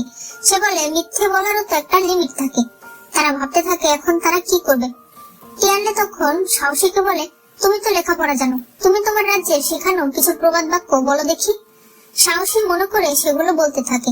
তিয়ানলে বলে, তুমি এগুলো খাতায় লিখবে, আর লিউ আজ সবগুলো মুখস্থ করবে। এরপর লিউ যখন সেগুলো মুখস্থ করে নেয়, তিয়ানলে তাকে বলে, দেখো যখন আর কিছু সামলাতে না পারবে তখন তুমি এমন ভাব করবে যে তোমার বমি আসছে। এরপর দেখা যায় সেই অডিটেরা চলে এসেছে। লিও তাদেরকে ভালোভাবেই হোস্ট করছিল। সেই প্রবাদ বাক্যগুলো সে সুন্দরভাবে তাদের মাঝখানে উপস্থাপন করে এবং তার সাথে ব্যবসার কি লিংক রয়েছে সেগুলো তাদেরকে বলে। সিজাও তখন তাকে বলে, আপনি একবার এই চেয়ারে বসুন আর অ্যাকাউন্ট গুলো চেক করুন। লিও তখন ভেবাচাকা খেয়ে যায়। এরপর সে সেই চেয়ারে বসে, কিন্তু সে তো এসবের কিছুই জানে না, তাই সে তিয়ানলের শেখানো সেই নাটকটা করে, অর্থাৎ সে এমন ভাব করে যে তার অনেক বমি আসছে। বড় ম্যাডাম তখন বলে, তুমি এসব বাদ দাও, তুমি আমার সাথে এসো। এরপর তারা যখন বাইরে আসে, লিউ বলে, দেখেছো আমি কত সহজে ঝামেলাটা শেষ করে দিলাম। তার দাসী তখন বলে, আপনি ঝামেলা শেষ করেননি, বরং বাড়িয়েছেন। বমির মানে হলো আপনি প্রেগনেন্ট। এটা শুনে লিউ তিয়ানলেকে একটা বকা দেয়। তিয়ানলে তখন দৌড়াতে শুরু করে, লিউ তার পেছন পেছন যায়। আর তারা দুজন একসাথে মার্শাল আর্ট প্র্যাকটিস করছিল। গাছ থেকে ফুল ঝরে তাদের উপর পড়ছিল। তখনই সাহসাও লুকিয়ে তাদেরকে দেখে ফেলে। তাকে আবার সাহসী দেখে ফেলে। এরপর সাহসাও গিয়ে শিজাওকে কথা জানায়। শিজাও তখন দেখতে আসে। সে এসে দেখতে পায় লিউ সাহসীকে বকা দিচ্ছে। শিজাও বলে, তুমি এটা দেখার জন্য আমাকে ডেকেছো? সাহসাও বলে, আপনি বিশ্বাস করুন, আমি নিজে দেখেছি। এরপর ঘরে এলে লিউ তিয়ানলেকে জিজ্ঞেস করে, তুমি নিজেকে ওদের কাছে কেন লুকিয়ে রাখো? তুমি ওদের সামনে অসুস্থতার নাটক কেন করো? তিয়ানলে তখন বলতে শুরু করে। তিয়ানলে বলে, অনেক বছর পর আমাদের পরিবারের ছেলে সন্তান জন্ম নেয়। সেটা হলাম আমরা 3 ভাই। আমাদের সবার বড় ভাই সব কাজে অনেক ভালো ছিল। সে অনেক শক্তিশালী এবং মেধাবী ছিল, কিন্তু হঠাৎ করে সে অসুস্থ হয়ে যায়। এরপর সে মারা যায়। এর প্রায় 1 বছরের মাথায় আমার দ্বিতীয় ভাই একদিন রাতে ঘুমাচ্ছিল। তখন হঠাৎ তার ঘরে এক বিষধর সাপ চলে আসে আর তাকে মেরে ফেলে। এই ঘটনার পর প্রাসাদের সবাই বলাবলি করতে থাকে, আমিও হয়তো কিছুদিন পর মারা যাব। আমি হয়তো 25 বছরের আগেই মারা যাব। প্রতিদিন এসব কথা শুনতে শুনতে আমার একদম ভালো লাগছিল না। তাই আমি জঙ্গলে গিয়েছিলাম সুইসাইড করতে। সেখানে মাস্টার আমাকে বাঁচায়। তাকে আমি সবকিছু খুলে বলি। সেই আমাকে বলে, এসবের পেছনে কোনো ভাগ্য নয়, বরং মানুষ নেকড়ে সেজে তোমাদের পরিবারকে ধ্বংস করতে চাইছে। তার কাছে আমি ওষুধ বিদ্যা, মার্শাল আর্ট এসব কিছু শিখেছি। সে লিউকে বলে, তুমি কি আমাকে সেই চালাক নেকড়েটাকে ধরতে সাহায্য করবে? লিউ তার সাথে হাত মেলায়। এদিকে বেরাকে বিনিয়ান জেনারেলের চিকিৎসা করছিল। তখন সে জেনারেলের শরীরে আরো অনেক দাগ দেখতে পায়। জেনারেল বলে, যুদ্ধে প্রায় শরীরে আঘাত লাগে। বিনিয়ান তাকে বলে, আপনি দেশের জন্য নিজের প্রাণ দিতেও প্রস্তুত থাকেন। আপনাকে দেখলে আমি অনেক অনুপ্রেরণা পাই। তখন তাদের সেখানে জেনারেলের ভাই যেতে চায়। তখন মাস্টার তাকে ডেকে নিয়ে আরেক জায়গায় চলে যায়। মাস্টার তার কাছে জেনারেলের আগের 2 স্ত্রীর কথা জিজ্ঞেস করে। তার ভাই বলে, বড়জন বাচ্চা জন্ম দিতে গিয়ে মারা যায়, আর দ্বিতীয় জনের অনেক কঠিন রোগ হয়েছিল। অর্থাৎ জেনারেলের অত্যাচারে তারা মারা যায়নি। মাস্টার যখন বিনিয়ানকে দেখে তখন সে ভাবতে থাকে, ও কোনো দিক দিয়ে ছেলে মানুষ মনে হয় না, ও কি তাহলে মেয়ে? তার তখন মনে পড়ে তিয়ানলে তাকে বলেছিল তার সাথে বিয়ে হওয়ার কথা ছিল দু বিনিয়ানের। মাস্টার তখন বুঝতে পারে এই হলো দু বিনিয়ান, যে কিনা এখন জেনারেলের স্ত্রী। এরপর সে যখন আর্মিতে নার্ভ চেক করছিল তখন সে বিনিয়ানের নার্ভ চেক করে। আর এরপর সে একটি প্রেসক্রিপশন লিখে দেয়। সেখানে লেখা ছিল, আমি তোমার আসল পরিচয় জানি, তাই যদি তোমার সাহায্যের দরকার হয় তাহলে আমার কাছে আসতে পারো। এরপর বিনিয়ান সেখানে যায় আর সে সবকিছু স্বীকার করে নেয়। এরপর দেখা যায় একজন সৈন্য এসে জেনারেলকে খবর দেয় যে পাশের রাজ্য থেকে তাদের সাথে আবার যুদ্ধ করতে চাইছে। তারা তখন টাওয়ারের উপর থেকে দেখে সামনে কতজন সৈন্য আছে। বিনিয়ান দেখতে পায় ঘোড়াগুলো মাটিতে কিছু কুড়িয়ে খাচ্ছে। এরপর তারা প্ল্যান করতে থাকে কিভাবে তারা এই যুদ্ধটাকে ঠেকাবে। তখন বিনিয়ান বলে, আমি একটি আইডিয়া দিতে চাই। সে বলে, আমি দেখলাম তাদের ঘোড়াগুলো মাটি থেকে কিছু খাচ্ছে, হয়তো তারা ক্ষুধার্ত। আপনারা যদি মাটিতে ব্ল্যাক বিন ছড়িয়ে দেন, খাবারের সুগন্ধে ঘোড়াগুলো দিশেহারা হয়ে যাবে, তখন তারা তাদের মালিকের কথা শুনবে না। জেনারেল বলে, আর এই সুযোগে আমরা তাদের উপর আক্রমণ করব। জেনারেলের আইডিয়া পছন্দ হয় আর এরপর তার প্ল্যান মতো সবাই ঘোড়ায় করে সেই ব্ল্যাক বিন মাটিতে ছড়িয়ে দিতে শুরু করে। সত্যি সত্যি প্রতিপক্ষের ঘোড়াগুলো খাবারের সুগন্ধে সেখানে দাঁড়িয়ে পড়ে আর খাবার খেতে শুরু করে। আর এই সুযোগে তারা আক্রমণ করে দেয়। এতে করে জেনারেলেরা সহজেই জিতে যায়। এদিকে বিনিয়ান মাস্টারকে বলে, আপনি যেহেতু আমার সব পরিচয় জেনে গেছেন, তাহলে আমি আপনার শিষ্য হতে চাই। আমি ওষুধ বিদ্যা, মার্শাল আর্ট সবকিছু শিখতে চাই। মাস্টার তখন বলে, ও তুমি আমার উত্তরাধিকার হতে চাও, কিন্তু তুমি তো আমার মেয়ে না। বিনিয়ান তখন বলে, তাহলে আপনি আমাকে দত্তক নিয়ে নিন, আমি আপনার মেয়ে হতে চাই। মাস্টার বলে, ঠিক আছে, তুমি হয়তো জানো না, তোমার সাথে যার বিয়ে ঠিক হয়েছিল সেই তিয়ানলেও আমার শিষ্য। তোমাদের পালকি বদলে যাওয়াটাই আমার মনে হয় ঠিকই হয়েছে। এতে করে তোমরা তোমাদের যোগ্য মানুষটাকে পেয়েছো। এদিকে আজকের এই জিত উপলক্ষে জেনারেল সন্ধ্যায় পার্টির আয়োজন করে। এরপর দেখা যায় মাস্টার বলতে থাকে, অনেকগুলো ওষুধের উপাদান শেষ হয়ে গেছে, সেগুলো আনতে আমাকে আবার আমার রাজ্যে ফিরে যেতে হবে। বিনিয়ান তখন বলে, আজকে আমি এটা পেয়েছি। মাস্টার তখন সেটা লুকিয়ে ফেলে। বিনিয়ান বলে, এটা কি? মাস্টার বলে, আমার একজন বড় ভাই ছিল, যে অনেক ভালো একজন ডাক্তার ছিল। সে অনেক রোগীকে সুস্থ করেছে, কিন্তু সে নিজেকেই বাঁচাতে পারেনি। বিনিয়ান বলে, এই ফুলের অর্ধেকটা কোথায়? মাস্টার বলে, বাকি অর্ধেকটা সে যাকে ভালোবাসতো তার কাছেই আছে। এরপর আমাদেরকে তার ভাইকে দেখানো হয় আর সে মেয়েকেও দেখানো হয় যাকে সে ভালোবাসতো। তখন মাস্টারের কাছে একজন সৈনিক এসে বলে, জেনারেল আপনাদেরকে অনুষ্ঠানে ডেকেছে। সৈনিক চলে গেলে বিনিয়ান বলে, আমি যাব না। মাস্টার বলে, আমি জানি, মদ খেলে তুমি মাতাল হয়ে যাবে, এরপর তোমার আসল চেহারা বাইরে চলে আসবে। তুমি এটাই ভয় পাচ্ছ, তাই না? ঠিক আছে, আমি একাই যাচ্ছি। এরপর পার্টিতে জেনারেল মাস্টারকে জিজ্ঞেস করে দুবিন কেন এলো না। যাই হোক, আমি আমাদের পুরনো সৈনিকদের চিঠি লিখে খোঁজ নেব তারা দুবিনের ভাইকে চেনে কিনা। মাস্টার বলে সেটা তো অনেক ভালো একটা খবর, কিন্তু একবার যদি সে তার ভাইকে পেয়ে যায় সে তো এখান থেকে চলে যাবে। এটা শুনে জেনারেলের মন খারাপ হয়ে যায়। এরপর সে ঘরে চলে আসে। মাস্টার জিজ্ঞেস করে কোনো কিছু কি আপনাকে চিন্তায় ফেলেছে? জেনারেল বলে দুবিনকে আমার চেনা চেনা মনে হয়, কিন্তু কোথায় দেখেছি সেটাই মনে করতে পারছি না। মাস্টার তখন বলে দুবিন আমার সাথে এসেছে, আর আমি আপনাকে শিওর করে বলতে পারি আপনি দুবিনকে কোথাও দেখেননি। সে আরো বলে একটা ছেলে খরগোশ সারাদিন লাফালাফি করে, আর একটা মেয়ে খরগোশ বেশিরভাগ সময় চুপচাপ থাকে, কিন্তু যদি তাদেরকে কেউ ধাওয়া করে তাহলে তারা দুজনেই সমান তালে দৌড়ায়, আর তখন বোঝা যায় না যে কে ছেলে আর কে মেয়ে। জেনারেল তখন বলে তার মানে দুবিন মেয়ে। সে তখন সবটা বুঝতে পারে। সে তখন বিনিয়াঙ্গের সেই ওড়নাটা দেখে। মাস্টার তখন তাদের পালকি বদলে যাওয়ার কথা তাকে খুলে বলে। বিনিয়াং জেনারেলের ড্রেসিং করতে আসে। সেখানে সে জেনারেলকে একটি কবিতা লিখতে দেখে, যেটা ছিল ভালোবাসার কবিতা। এই ব্যাপারে জিজ্ঞেস করলে জেনারেল বলে আমার একটা মেয়েকে পছন্দ হয়েছে, কিন্তু আমি বুঝতে পারছি না তাকে আমি কি করে বলবো। সে কি আমার ভালোবাসা মেনে নেবে?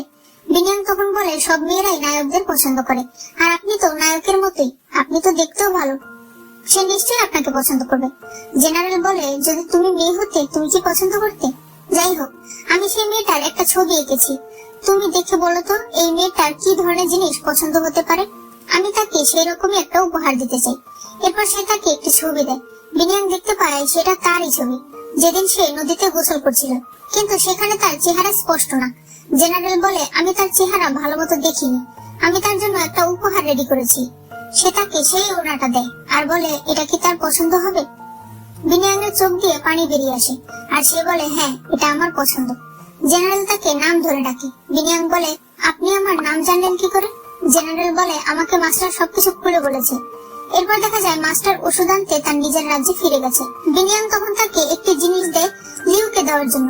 এরপর মাস্টার চলে যায়। এদিকে শিজাও আর শাওশাও একসাথে প্ল্যান করতে থাকে কি করে লিওর আসল পরিচয় জানা যায়, কারণ সে যে বিনিয়াং নয় তা তার চালচলনে স্পষ্ট বোঝা যায়। শাওশাও বলে বিয়ের আগে এই বাড়ি থেকে তাকে একটি ক্রিস্টাল পেন্ডেন্ট পাঠানো হয়েছিল, সেটা সে কেন পরে না। এরপর দেখা যায় তারা সবাই খাবার খেতে বসেছে। তখন সেখানে শাওশাও বলে ম্যাডাম আপনার সেই ক্রিস্টাল পেন্ডেন্ট কোথায়? লিও বলে আমি এখনই পরে আসছি। এই বলে সে ঘরে গিয়ে কাপড় চোপড় গোছাতে শুরু করে, কারণ আজ তো সে ধরা পড়ে যাবে। তখনই মাস্টার সেখানে আসে। সে বলে বিনিয়াং তোমাকে এটা পাঠিয়েছে। সেটা খুললে লিও দেখতে পায় সেখানে সেই পেন্ডেন্ট রয়েছে। এরপর তারা পেন্ডেন্ট নিয়ে আবার সেখানে আসে। শাওশাও তো মাথায় ঘুরে যায়। এরপর তারা যখন মাস্টারের সাথে কথা বলছিল, মাস্টার তখন বলে আমার কিছু ওষুধের উপাদান দরকার। তিয়ানলে বলে আপনি আমাকে বলুন, আমি আনানোর ব্যবস্থা করছি। এরপর সে তাকে একটি লিস্ট লিখে দেয়। তিয়ানলের সৎ বোন সেই লিস্টটা নিয়ে দোকানে কিনতে যায়। সেখানে আমরা সেই ছেলেটাকে দেখি যাকে আমরা আগের দিন দেখেছিলাম। তখন সেখানে তার মাও চলে আসে। তার মা সেই লিস্টটা দেখে আর হাতের লেখা দেখে সে তাকে জিজ্ঞেস করে এই লিস্টটা কে লিখেছে। সে তো কথা বলতে পারে না, তাই সে তাকে লিখে দেখায়। সেখানে মাস্টারের নাম লেখা। সেই মহিলা এটা দেখে বলে ও এই রাজ্যে আছে। সে তার ছেলেকে বলে তিনি তোমার বাবা। এরপর সেই মহিলা ইয়ানসাং এর সাথে তিয়ানলেদের বাড়িতে আসে। সেখানে সে সবকিছু খুলে বলে যে অনেক বছর আগে তারা আলাদা হয়ে গেছে। তিয়ানলে আর লিও তাদেরকে মেলানোর জন্য একটা প্ল্যান করে। এরপর মাস্টার যখন আবার আসে, তিয়ানলে বলে আমরা সেই ওষুধ খুঁজে পাইনি, আপনি নিজে আমার বোনের সাথে গিয়ে সেই দোকানে গিয়ে খোঁজ করুন। মাস্টার তখন সেই দোকানে যায়। সেখানে সে সেই ছেলেকে জিজ্ঞেস করে এই দোকানের মালিক কে। সে তখন তার মায়ের নাম বলে। মাস্টার নাম শুনেই তাকে চিনতে পারে। এরপর সে তার কণ্ঠ শুনে দৌড়ে ভেতরে যায়, আর তার স্ত্রীও বাইরে আসে। তারা দুজন দুজনকে জড়িয়ে ধরে। মহিলা বলে কেন তুমি আমাকে ছেড়ে চলে গিয়েছিলে? মাস্টার বলে এখন তো ফিরে এসেছি। আসলে মাস্টারকে আজই আবার ব্যারাকে ফিরে যেতে হবে, কারণ সেখানে অনেক সেনারাই অসুস্থ। এদিকে একজন সৈনিক অনেক অসুস্থ হয়ে যাওয়ায় বিনিয়াং নিজেই বেরিয়ে পড়ে তার জন্য ওষুধ খোঁজ করতে। তখন সে পড়ে গিয়ে অনেক আহত হয়। তার কাছে তখন জেনারেল আসে। সে বলে এরকম আর কখনোই করবে না, আমি তোমার পরিচয় কালই সবাইকে জানিয়ে দেব। পরদিন সে সবাইকে বলে ব্যারাকে একজন মহিলা আছে, আর সে হলো আমার স্ত্রী। সে বিনিয়াংকে নিয়ে সেখানে আসে। এরপর তার চুল খুলে দেয়। এসব দেখে তার ছোট ভাই একেবারে অবাক হয়ে যায়। জেনারেল তখন বলে আমার স্ত্রী অন্যায় করেছে, তাই তার হয়ে আমি শাস্তি কাটাবো। এরপর সে নিজেই শাস্তি ভোগ করতে থাকে। তখন একজন বুড়ো লোক সেখানে আসে। সে বলে এর শাস্তি এটা নয়, ব্যারাকে একজন মহিলা ঢুকলে তার চুল কেটে তাকে শাস্তি দেওয়া হয়। জেনারেল তখন বিনিয়াংয়ের চুল কেটে ফেলে। সবাই তখন বলতে থাকে জেনারেল মহান, কারণ তার বিচার সবার জন্যই সমান। এরপর দেখা যায় জেনারেল আর বিনিয়াং একটি মন্দিরে আসে। তারা সেখানে আবার নতুন করে বিয়ে করে। জেনারেল তাকে বলে, আমি তোমাকে কথা দিচ্ছি আমি সারা জীবন তোমার সাথে থাকবো। এরপর সে তাকে দেখায় যে সে বিনিয়াং এর চুল এখনো তার সাথে রেখেছে। এরপর সে নিজের চুলও কেটে ফেলে। বিনিয়াং বুঝতে পারে জেনারেল তাকে অনেক ভালোবাসে। এরপর মাস্টার আর তার ওয়াইফকে দেখানো হয়। তার ওয়াইফ তার জন্য একটি সুন্দর জামা তৈরি করেছে। তখন সেখানে তাদের ছেলে চলে আসে। আসলে তাদের এই ছেলে তাদের নিজের নয়, ওকে তারা দত্তক নিয়েছিল। তখন সেখানে তিয়ানলে আর লিও আসে। সে তাকে বলে, তোমাদের বাড়িতে সেই চালাক নেকড়ে আর কেউ না, তোমার অ্যাসিস্ট্যান্ট শিজাও। তুমি যত তাড়াতাড়ি পারো তার আসল চেহারাটা তোমার দাদির সামনে তুলে ধরো। এরপর মাস্টার ব্যারাকের দিকে যেতে শুরু করে। তখন কেউ তার উপর অ্যাটাক করে। সে দেখেই বলে, আমি জানি তুমি কে, তুমি হলে আমার প্রিয়তমা স্ত্রী। তার স্ত্রী তখন বলে, আমি তোমার সাথে ব্যারাকে যেতে চাই, আমিও দেশের সেবা করতে চাই। দেশের নাম শুনে মাস্টার আর তাকে না করতে পারে না। এরপর তারা দুজনেই বেরিয়ে পড়ে। এদিকে শিজাও কোথাও যাচ্ছিল। সে শাওশাওকে বললে সব সময় তিয়ানলের উপর খেয়াল রাখতে। শিজাও তখন বুঝতে পারে বড় ম্যাডাম এদিকেই আসছে। সে তখন বলতে থাকে, অবশ্যই বড় ম্যাডামের দিকে খেয়াল রাখবে। এরপর শিজাও চলে যায়। তিয়ানলে আর লিও সেটা দেখে। তারা শিজাও এর আসল চেহারাটা বাইরে আনার জন্য একটি নাটকের আয়োজন করে। সবাই সেই নাটকটা দেখে অনেক কষ্ট পায়। বড় ম্যাডাম তিয়ানলেকে বলে, ডিং নামের ছেলেটার অভিনয় আমার খুব ভালো লেগেছে। এরপর ডিংকে তার কাছে আনা হয়। ডিং তাকে বলে, এটা কোনো নাটক ছিল না, এটা একটি সত্যি ঘটনা। সে শিজাওয়ের নাম পরিবর্তন করে অন্য একটি নাম বলে আর বলে সে তাদের উপর অনেক অত্যাচার করেছে। তার বাবাকে মানুষ হত্যার দায়ে জেলখানায় বন্দী করেছে। এত কষ্টে তার দাদি অন্ধ হয়ে গেছে, আর এসব কিছু করেছে শিজাও। দাদি তখন বলে, তুমি কি বলছো তুমি জানো? ডিং তখন তাকে রক্তে লেখা একটি রুমাল দেখায়, যেখানে তার বাবা তার অত্যাচারের কথা লিখে রেখেছে। ডিং বলে, আমি আমার বাবা মায়ের মৃত্যুর বিচার চাই। দূর থেকে শাওশাও এসব কিছু দেখছিল। বড় ম্যাডাম তিয়ানলেকে বলে, তুমি এসব কিছু জানতে, তাহলে আমাকে আগে কেন বলনি? তিয়ানলে বলে, শিজাও অনেকদিন থেকে আমাদের পরিবারকে শেষ করতে চাইছে। সে আমার দুই বড় ভাইকেও মেরেছে। বড় ম্যাডামের তখন কিছুটা সন্দেহ হয়। এদিকে শিজাও ফিরে আসে। শাওশাও তাকে এখানকার সবকিছু বলে দেয়। শিজাও বড় ম্যাডামের সাথে দেখা করে বুঝতে পারে বড় ম্যাডাম তাকে সন্দেহ করছে। শিজাও তখন বলে, আপনি অন্যের কথায় আমাকে সন্দেহ করছেন? বড় ম্যাডাম তখন হেসে দেয়। এদিকে তিয়ানলে লিওকে বলে, যতটা আমি আমার দাদিকে চিনি সে এত তাড়াতাড়ি শিজাওকে সন্দেহ করবে না। এরপর লিও বড় ম্যাডামকে বলে, তিয়ানলের শরীরটা বেশি ভালো নয়, কয়েকদিন বাইরে থেকে ঘুরে আসলে হয়তো তার শরীরটা কিছু সুস্থ হবে। এরপর তারা সবাই মিলে পাহাড়ে যায়। আর এখানে উল্লেখ্য, তাদের সাথে লুকিয়ে ডিং ও তাদের সাথে যায়। তারা সবাই মিলে প্ল্যান করে যেভাবেই হোক ডিং এর দাদিকে খুঁজে বের করতে হবে। সেজন্য আমাকে আর লিওকে রাতেই বেরিয়ে যেতে হবে, বাকিটা তোমরা সামলে নিও। রাতে শিজাওয়ের একটি লোক তাদের উপর নজর রাখতে আসে। সে দেখতে পায় তারা তো ড্রিঙ্ক করছে। আসলে তাদের জায়গায় ইয়ানশ্যাং আর ডিং ছিল। এদিকে তিয়ানলে আর লিও সেই দাদিমাকে খুঁজতে থাকে। তারা কিছু দরিদ্র লোকেদের দেখতে পায়। সেই মহিলার ব্যাপারে জিজ্ঞেস করলে তারা কিছু বলে না। তিয়ানলে তখন একটি ছেলেকে কিছু মুদ্রা দেয়। ছেলেটি তখন বলে সামনে একটি জুয়া ঘর আছে, সেখানে চেক করতে। এরপর তারা নিজেদের পরিচয় বদলে সেই জুয়া ঘরে এসে জুয়া খেলতে শুরু করে। তারা বারবার জিতে যাচ্ছিল। এটা দেখে সেই দোকানের মালিক সেখানে আসে। তারা তখন তাকে টাকা দেয় আর সেই বৃদ্ধ মহিলার কথা জিজ্ঞেস করে। লোকটি তখন তাদেরকে সেই বৃদ্ধ মহিলার ঠিকানা বলে দেয়। এদিকে একজন লোক শিজাওকে চিঠি লিখে জানায় যে এখানে দুজন লোক সেই বৃদ্ধ মহিলার খোঁজ করছে। শিজাও বুঝতে পারে এটা তিয়ানলেই হবে। সে তখন চিঠি লিখে তার লোকের মাধ্যমে পাঠিয়ে দেয়। এদিকে তিয়ানলে আর লিও সেই ঠিকানা ধরে যাচ্ছিল আর তাদেরকেও শিজাওয়ের লোকেরা ফলো করছিল। তিয়ানলে আর লিও অনেক লোকেদের সেই বৃদ্ধ মহিলার কথা জিজ্ঞেস করে, কিন্তু কেউই কিছু বলতে পারে না। তারা তখন ছোট বাচ্চাদের জিজ্ঞেস করে। বাচ্চারা সেই মহিলাকে দেখিয়ে দেয়। তারা তখন সেই মহিলার কাছে যায়। তারা মহিলাকে সবকিছু খুলে বলে এবং বলে, আমরা আপনাকে নিতে এসেছি। কিন্তু মহিলাটি বলে, আমি সে নই। সে তখন চলে যায়। এরপরে শিজাওয়ের লোকেরা তিয়ানলে আর লিওর উপর অ্যাটাক করে। তারাও তখন তাদের মার্শাল আর্টের দক্ষতা দেখিয়ে তাদেরকে প্রতিহত করে। রাতে সেই বৃদ্ধ মহিলা এসে বলে, তোমরা আমার জন্য এসব কেন করছো? তিয়ানলে তখন বলে, শুধু আপনার জন্য নয়, যে আপনাদের সাথে এরকম করেছে সে আমারও দুই ভাইকে মেরেছে, তাই আমি তাকে শাস্তি দিতে চাই। মহিলা এতে রাজি হয়ে যায়। এরপর তারা রূপ পরিবর্তন করে একটি ময়লার গাড়ি নিয়ে যাচ্ছিল। শিজাওয়ের লোকেরা তাদেরকে চিনতে পারে না, তাই তারা অনায়াসে সেদিক দিয়ে যাচ্ছিল। এদিকে ব্যারাকে মাস্টার আর তার স্ত্রী চলে আসে। তারা জেনারেল আর বিনিয়াংকে দেখে অনেক খুশি হয়। এদিকে জেনারেলের রাজ্যের রাজকুমারী কোনো ছেলেকে পছন্দ করছিল না, সে শুধুমাত্র জেনারেলকে বিয়ে করতে চায়। এই সংবাদ জেনারেলকে দেওয়া হয়, কিন্তু জেনারেল কিছুতেই এটা মানতে চায় না, কারণ সে বিনিয়াংকে অনেক ভালোবাসে। কিন্তু সে তো ওই রাজ্যের জেনারেল, রাজার কথা তাকে মানতে হবে, নইলে তার পরিবার এবং সৈনিকদের উপরে অনেক অত্যাচার করা হবে। তাই তাই সে বাধ্য হয়ে এটা মেনে নেয়। আর এখানে এই পার্টটা শেষ হয়ে যায়। এই পার্টের শুরুতে জেনারেল সৈনিকদের বলে দেয় এই কথা যেন বাইরে কেউ জানতে না পারে যে মহারাজ আমাকে তার রাজকুমারীকে বিয়ে করার জন্য আদেশ জানিয়েছে। সৈন্যরা সেখান থেকে চলে যায়। সে তখন তার ভাইকে বলে, দেখ তোর মুখ কিন্তু অনেক পাতলা, তাই আমি তোকে বারবার বলছি এই কথা কিন্তু কাউকে বলবি না। তার ভাই তখন সেখান থেকে চলে যাচ্ছিল, তখন তার মাস্টারের স্ত্রীর সাথে দেখা হয়। সে তাকে বলে তোমার কি হয়েছে, কিন্তু সে কোনো কথার উত্তর দেয় না। তখন তার মাস্টারের সাথেও দেখা হয়। সেও তাকে জিজ্ঞেস করে কি হয়েছে তোমার, কিন্তু সেও তাকে কিছু বলে না। কিন্তু সে তো মনের কথা লুকিয়ে রাখতে পারতো না, তাই সে জঙ্গলে গিয়ে চিৎকার করে বলতে থাকে মহারাজ এটা কি করে করতে পারে। তখন তার আন্টি সেখানে চলে আসে। সে বলে কি হয়েছে আমাকে খুলে বলো। জেনারেলের ভাই বলে ভাইয়া আমাকে নিষেধ করেছে। তার আন্টি তখন বলে তুমি আমাকে বলো, আমি কাউকে বলবো না। এরপর সে সবকিছু বলে দেয়। সে মহিলা তখন মাস্টারকে বলতে যায়। সে বলে মাস্টার অনেক বুদ্ধিমান, সে একটা উপায় নিশ্চয়ই বের করবে। এদিকে সিজার লোকেরা তিয়ানলে আর লিউকে খুঁজতে সদর গেটের দিকে যায়। অন্যদিকে লিউ আর তিয়ানলে বুঝতে পারছিল না সদর গেট থেকে তারা কি করে বের হবে, কারণ সামনে চেকিং চলছিল।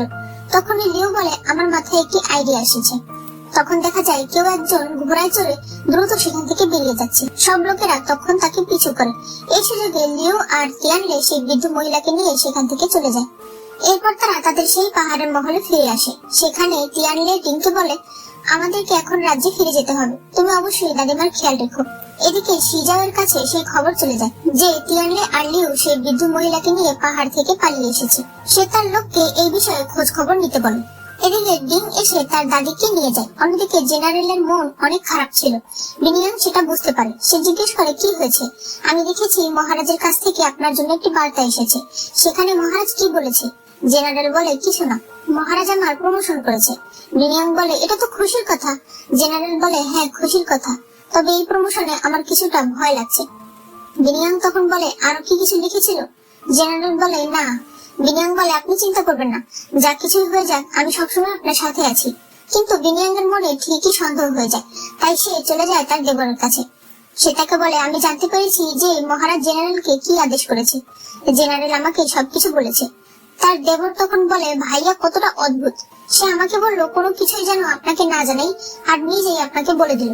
তবে ভাবি আপনি একদম মন খারাপ করবেন না, আসলে মহারাজের আদেশ অমান্য তো আর ভাইয়া করতে পারে না। মহারাজ নিজে তাকে জামাই হওয়ার প্রস্তাব দিয়েছে। এই কথা শুনে বিনিয়ান একদম শক হয়ে যায়। তার মুখ দেখে দেবর বুঝতে পারে জেনারেল তাকে আগে কিছুই জানায়নি, এইমাত্র সে সবকিছু বলে দিয়েছে। এটা বুঝতে পেরে সে নিজেকে ধরে মারতে শুরু করে। এরপর বিনিয়ান জেনারেলের কাছে আসে। সে তাকে বলে আমি সবকিছু জানতে পেরেছি, তুমি একদম চিন্তা করো না, সমস্যা থাকলে তার সমাধানও আছে। আমি বরং কিছুদিনের জন্য বাড়িতে ফিরে যাই, এতদিনে তুমি এর একটা সমাধান বের করো। এরপর বিনিয়ান বাড়িতে চলে যাচ্ছিল। জেনারেল তাকে জড়িয়ে ধরে বিনিয়ানের পর চলে যায়। এদিকে তিয়ানলে আর লিউ বাড়িতে ফিরে আসে। সিজাও তাদেরকে বলে আপনারা কেমন বেড়ালেন, কি কি দেখলেন। লিউ তার সব কথারই সুন্দরভাবে উত্তর দেয়। তিয়ানলে বলে দাদিমা আমি আপনার সাথে দেখা করার জন্য একজনকে নিয়ে এসেছি। সিজাও বলে কে সে, কিন্তু তিয়ানলে তার কোনো উত্তর দেয় না। এদিকে সিজাওয়ের লোক তিয়ানলে আর লিউ যেদিন পাহাড়ে গিয়েছিল সেদিন তাদের গাড়ি যে চালাচ্ছিল তাকে জিজ্ঞেস করে রাস্তায় কি কোনো ঝামেলা হয়েছিল। লোকটি তখন বলে কোনো ঝামেলা হয়নি, তবে ম্যাডামের দাসী সাহেবের জন্য ওষুধ কিনতে দোকানে গিয়েছিল। সেই লোকটি তাকে সেই দোকানে নিয়ে যেতে বলে। একজন দোকানে গিয়ে ডাকলে ডিং বেরিয়ে আসে। সিজাওয়ের লোক তখন তাকে দেখে চিনতে পারে। সে ভাবতে থাকে এ তো সেই ছেলে যাকে সেদিন আমি মারছিলাম। সেই লোকটি গিয়ে সিজাওকে কথা বলে দেয়। সিজাও তখন বলে ওই ছেলেটির কাছে সেই অন্ধ মহিলা আছে আর সে তাকে একটি ওষুধ দেয়, বলে এটাকে কাজে লাগাও। এই ওষুধ যে কোনো ভাবে তার সংস্পর্শে আনতে হবে। লোকটি তখন চলে যায়। ডিং আর সেই অন্ধ মহিলা একসাথে যখন যাচ্ছিল তখন একটি ছোট্ট বাচ্চা সেই মহিলার হাত ধরে। সে তার কাছে ভিক্ষা চায়। এরপর তারা গাড়িতে উঠে পড়ে। এরপর দেখা যায় তারা তিয়ানলেদের বাড়িতে চলে এসেছে। শাওশাও তাকে চা খেতে দেয়। মহিলা বড় ম্যাডামকে তাদের সাথে হওয়া অত্যাচারের কথা সবকিছু খুলে বলে। যখনই সে সিজাওয়ের নাম নিতে যাবে তখনই হঠাৎ করে তার গলায় কাশি আসতে শুরু করে। সে বমি করতে শুরু করে। সবাই বুঝতে পারে এই দাদিমাকে বিষ দেওয়া হয়েছে। লিউ শাওশাওকে ধরে। শাওশাও বলে না আমি কোনো বিষ দিইনি। লিউ বলে কিন্তু চা এইমাত্র তুমিই দিয়েছিলে। শাওশাও তখন সেই চা খেয়ে দেখায়, কিন্তু শাওশাওয়ের কিছুই হয় না, অর্থাৎ সে বিষ দেয়নি। এরপর সেই মহিলাকে ঘরে নিয়ে যাওয়া হয়, সেখানে তার চেক আপ করা হয়। তারা তখন বলে কি হয়েছিল। ডিং তখন বলে সে তো সবসময় আমার সাথেই ছিল। ডিং বলে একটি ছোট্ট বাচ্চা দাদিমার হাত ধরেছিল। তিয়ানলে তার হাতের উপর থেকে কাপড় সরলে দেখতে পায় তার হাত বিষের কারণে রঙিন হয়ে গেছে, আর হাত থেকে বিষ মুখে যাওয়ার ফলে তার কণ্ঠস্বর সারা জীবনের মতো চলে গেছে। সাহসী ডাক্তারকে বলতে থাকে, দয়া করে আপনি যাবেন না, একটা উপায় আমাদেরকে বলে দিন। এরপর সাহসও সেখানে আসে। সে এসে মহিলার নিঃশ্বাস চেক করে, বুঝতে পারে যে সে মারা গেছে। সাহসী কথা গিয়ে সিজাওকে বলে। সে অনেক ভয় পাচ্ছিল। সিজাও বলে, ভয় পেও না। এরপর সাহসা বড় ম্যাডামকে জিজ্ঞেস করে, সেই অন্ধ মহিলার শেষ কার্য কি শেষ হয়ে গেছে? বড় ম্যাডাম বলে, হ্যাঁ, ওনাকে পাহাড়ে দাফন করা হবে। এরপর লিও আর তিয়ানলের সম্পর্কটা ভাঙার জন্য সিজাও এক মহিলার সাথে এসে দেখা করে। এই মেয়েটার নাম শুভু। শুভু আর তিয়ানলে ছোটবেলার বন্ধু। শুভু তিয়ানলেকে অনেক ভালোবাসে, কিন্তু দূরত্বের কারণে তাদের সম্পর্কটা ভেঙে গেছে। সিজাও তাকে বলে, দেখো, আমি জানি তুমি তিয়ানলেকে ভালোবাসো। শুভ বলে, এতে লাভ কি, তার তো বিয়ে হয়ে গেছে। সিজাও তখন বলে, তুমি আমার কথা মতো চললে তাকে আমি তোমাকে পেতে সাহায্য করব। এরপর দেখা যায় সিজাও বড় ম্যাডামকে বলছে, আপনার কি আপনার বান্ধবীর কথা মনে আছে? তার নাতনি আপনার সাথে দেখা করতে এসেছে। এরপর সে ভেতরে আসে। দাদি তাকে বলে, তোমাকে দেখে আমার অনেক ভালো লাগছে। তিয়ানলে বলে, এত দূর থেকে এসেছো, নিশ্চয়ই ক্লান্ত হয়ে গেছো। শুভ তাকে বলে, তোমার সাথে দেখা করতে আসবো, এতে ক্লান্তির কি আছে? তার এসব কথা শুনে লিউ আর সাহসী দুজনেই অবাক হয়ে যায়। শুভ তিয়ানলেকে একটি টোকেন দিতে চায়। সাহসী টোকেনটা দেখে বলে, মনে হচ্ছে এটা ভালোবাসার টোকেন। ম্যাডাম, সাহেবকে এটা নিতে দিয়েন না। তিয়ানলে নিতে চাইছিল না, কিন্তু সিজাও তাকে বলে, ও এতদিন পর এসেছে, তোমাকে একটা জিনিস দিতে চাইছে, নিয়ে নাও। তখন লিও এসে সেটা নিয়ে নেয় আর বলে, আপা, আমি নিয়ে নিচ্ছি। আমি আর ও তো একই, আমি লিও, তিয়ানলের স্ত্রী। এবার দেখা যায় শুভ তার ন্যানিকে বলছিল, যে করেই হোক তিয়ানলেকে আমার পেতেই হবে। তখন সিজাও তার কাছে আসে। সে বলে, আমার কথা মতো চললে তিয়ানলেকে তুমি অবশ্যই পাবে। তখন সাহসী তাদেরকে কথা বলতে দেখে ফেলে। এবার শুভ তিয়ানলের মহলের সামনের বাগানটাকে আরো ডেকোরেট করছিল। এসব সাহসী দেখে ফেলে। সে লিউকে এসে বলে, আপনি এখানে বসে কি করছেন? আর ওদিকে শুভ বাগানটাকে তছনছ করে দিচ্ছে। এখন আবার তারা দুজন এক রুমে কিসের যেন কবিতা লিখছে। লিউ তখন দেখতে যায়। সেখানে গিয়ে সে দেখতে পায় শুভ ভালোবাসার কবিতা পড়ছে। লিউ তো প্রচন্ড রেগে যায়। সে তখন ঘরে চলে আসে। তিয়ানলে তাকে বলে, এত রাগ করছো কেন? ও আমার ছোট বোনের মতো, তুমি যা করতে বলবে আমি তাই করব, তবে দয়া করে রাগ করো না। লিউ তখন বলে, তাহলে তুমি আমাকে গাছ থেকে ফল পেড়ে দাও। তিয়ানলে তখন তাকে ফল পেড়ে দেয়। দূর থেকে শুভ এসব দেখছিল। তখন সে দেখতে পায় দুজন দাসী বলছে, এই ঠান্ডার মৌসুমে ঠান্ডা পানি দিয়ে গোসল করলে নিশ্চিত অসুখ হয়ে যাবে। সেই পাগল শুভ তখন রাতের বেলা ঠান্ডা পানি দিয়ে গোসল করতে থাকে। তার ন্যানি এসে তাকে থামালে শুভ বলে, আমি অসুস্থ হলে তিয়ানলে আমার কেয়ার করবে। তাই ন্যানিও তখন তার মাথায় পানি ঢালতে থাকে। সাহসী এসব কিছু দেখে নেয়। পরদিন ন্যানি চিৎকার করে সবাইকে ডাকতে থাকে আর বলতে থাকে, আমাদের শুভ অনেক অসুস্থ হয়ে গেছে। তিয়ানলে আর লিউ সেখানে আসে। শুভ তিয়ানলের হাত ধরে ফেলে। তিয়ানলে তাকে বলে, কিছু খাবার খেয়ে নাও। শুভ বলে, আমি সেই ফলটা খেতে চাই যে ফল কাল তুমি পেরেছিলে। তিয়ানলে তখন আবার সেই ফল পেরে নিয়ে আসে। শুভ খুশি হয়ে সেই ফল খেয়ে নেয়। এদিকে লিউ রাগের বশে ফলগুলোকে ভেঙে ভেঙে নষ্ট করছিল। তখন সেখানে তিয়ানলে আসে। লিউ তাকে বলে, তুমি কেন বুঝতে চাইছো না শুভ নাটক করছে? তিয়ানলে তাকে বলে, আমি বুঝতে পেরেছি, ও যখন আমাকে টাচ করেছে আমি তখনই বুঝতে পেরেছি যে ও নাটক করছে, কিন্তু ও অনেক ভালো একটা মেয়ে ছিল, তাহলে ও হঠাৎ করে এরকম কেন করছে? আমার মনে হয় এর পেছনে অন্য কেউ আছে। সাহসী বলে, আমি একদিন ওনাকে সিজাওয়ের সাথে কথা বলতে দেখেছি। তখন সাহসা বাইরে থেকে আড়ি পেতে তাদের কথা শুনছিল। লিউ আর তিয়ানলে সেটা বুঝতে পেরে জোরে জোরে ঝগড়া করতে শুরু করে। সাহসা অনেক খুশি হয়ে যায়। এরপর সে সেখান থেকে চলে যায়। কিন্তু এই ঝগড়ার মাঝেই তিয়ানলে লিউকে কিস করে দেয়। সাহসা এসে সিজাওকে কথা জানিয়ে দেয় যে তাদের মাঝখানে অনেক ঝগড়া হচ্ছে। সিজাওয়ের পর শুভর কাছে আসে। সে তাকে বলে, আমি আমার নেক্সট চাল চালতে যাচ্ছি, আর এতে অবশ্যই তোমাকে আমার সাথে থাকতে হবে। পরদিন শুভর ন্যানি তিয়ানলেকে বলে, আপনাকে শুভ ম্যাডাম ডেকেছে। তিয়ানলে যখন যাচ্ছিল তখন দূর থেকে সাহসাও তাকে দেখে। এদিকে বড় ম্যাডামের সাথে দেখা করতে অনেক লোক এসেছিল। তাদের সবার খাবার আয়োজন বাগানে করা হয়েছিল। এদিকে শুভর ন্যানি বলছিল, তিয়ানলে সাহেব, আপনি আর কতক্ষণ এই ঘরে থাকবেন? দেখা যায় সেখান দিয়ে বড় ম্যাডামেরা যাচ্ছিল। বড় ম্যাডাম বলে, এটা কার গলা? আর সে এটা কি বললো?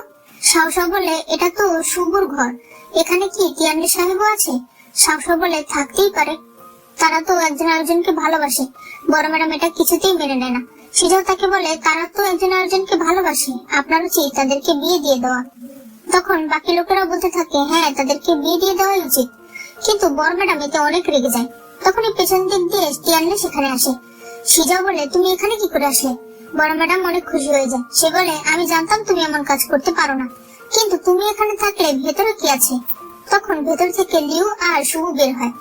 আসলে শুভুকে লিউ সিজাওয়ের ব্যাপারে সবকিছু জানিয়ে দিয়েছে, তাই শুভু এখন থেকে সিজাওয়ের আর কোনো কথাই শুনবে না। এদিকে আমরা জেনারেলের রাজ্যের রাজকুমারীকে দেখতে পাই। সে খুবই চঞ্চল প্রকৃতির ছিল। সে এক লোকের মাথায় একটি আপেল রেখে তার নিশানা লাগাতে চাইছিল, কিন্তু লোকটি অনেক ভয় পেয়ে যায়। তখন রাজকুমারীর মা সেখানে আসে। সে বলে কিছুদিনের মধ্যেই তোমার বিয়ে হয়ে যাবে, কিন্তু যার সাথে বিয়ে হবে তাকে তো তুমি এখনো দেখোনি। রাজকুমারী তখন বলে আমি তাকে দেখতে চাই, বিয়ের আগেই তাকে জানতে চাই। মহারানী তখন বলে ঠিক আছে, তাহলে তুমি সেই জায়গায় যাবে, তবে রাজকুমারীর পোশাকে নয়, সাধারণ পোশাকে। আর মন্ত্রী মশাই তোমার বাবা সেজে সেখানে যাবে। রাজকুমারী এতে রাজি হয়ে যায়। অন্যদিকে শুভু তিয়ানলে আর লিওর কাছে তার ব্যবহারের জন্য ক্ষমা চায়। এদিকে সিজাওয়ের সকল প্ল্যান নষ্ট হয়ে যাওয়ায় সে তার সেই লোককে বলে আজ রাতেই তিয়ানলে আর লিওর উপর অ্যাটাক করতে আর তাদেরকে শেষ করে ফেলতে। রাতে সেই লোক আরো কিছু লোক নিয়ে তাদের উপর আক্রমণ করে, কিন্তু তিয়ানলে আর লিও খুব সহজেই তাদেরকে প্রতিহত করে। অনেক মার খাওয়ার পর সেই লোক লিওকে বলে আপনি এত দক্ষ কি করে? লিও তখন বলে কারণ আমি কোনো সাধারণ মেয়ে নই, আমি ইয়াংজু রাজ্যের মার্শাল আর্ট প্রধানের মেয়ে লিও। এরপর দেখা যায় সেই লোক সিজাওকে এসে বলে ছোট সাহেব অসুস্থ নয়, সে শুধুমাত্র অসুস্থ হওয়ার নাটক করে। আর কাল রাতে ওনার ওয়াইফ আমাকে নিজের পরিচয় দিয়েছে, সে বলেছে ওনার নাম লিও, উনি নাকি মার্শাল আর্টের প্রধানের মেয়ে। এসব কথা শুনে সিজাও বুঝতে পারে এতদিন ধরে যাকে তারা বিনিয়াং ভাবছে সে আসলে অন্য কেউ। এদিকে ব্যারাকে একটি চিঠি আসে, সেখানে লেখা ছিল রাজকুমারী এখানে আসবে, তার দেখাশোনা যেন ঠিক মতো হয়। ওদিকে রাজকুমারী আসছিল, পথের মধ্যে সে একটি মেয়েকে কাঁদতে দেখে। সে তাকে বলে তুমি কেন কাঁদছো? সে বলে আমার এমন একজনের সাথে বিয়ে হচ্ছে যাকে আমি বিয়ে করতে চাই না। রাজকুমারী তখন বলে তাহলে তোমাকে জোর করে বিয়ে করতে হবে না। তখনই একজন লোক এসে বলে তুমি কি, তুমি এই কথা বলার কি? সে রাজকুমারীকে এক ধাক্কা দেয়। রাজকুমারী পড়ে যাচ্ছিল, তখন তাকে জেনারেলের ভাই পিঙ্গু এসে ধরে ফেলে। সে এক দৃষ্টিতে তার দিকে তাকিয়ে থাকে। রাজকুমারীর কাছে জেনারেলের ভাইকে খুবই ভালো লাগে। মেয়েটি তখন বলে আমার জন্য আপনাকে এসব করতে হবে না, এটা আমার ভাগ্য। পিঙ্গু তখন সেখান থেকে চলে যায়। রাজকুমারী আরেকটু সামনে গেলে একজন লোককে দেখতে পায় যে কিনা মেয়েদেরকে ডিস্টার্ব করছিল। সে রাজকুমারীকে দেখতে পেয়েও তাকেও আজে বাজে কথা বলতে শুরু করে। রাজকুমারী তখন তার নিজের ক্ষমতা দেখায় আর সে নিজের পরিচয় দেয়। সে সেই লোককে মাটিতে অর্ধেক দাফন করে ফেলে। এরপর রাজকুমারীকে জেনারেলের বাড়ির সামনে আনা হয়। সে সেখানেও জেনারেলের ভাই পিঙ্গুকে দেখতে পায়। সে বলে ইনি কে? ইনি কি জেনারেল? মাস্টার বলে না, উনি জেনারেল নয়, সে জেনারেলের ভাই।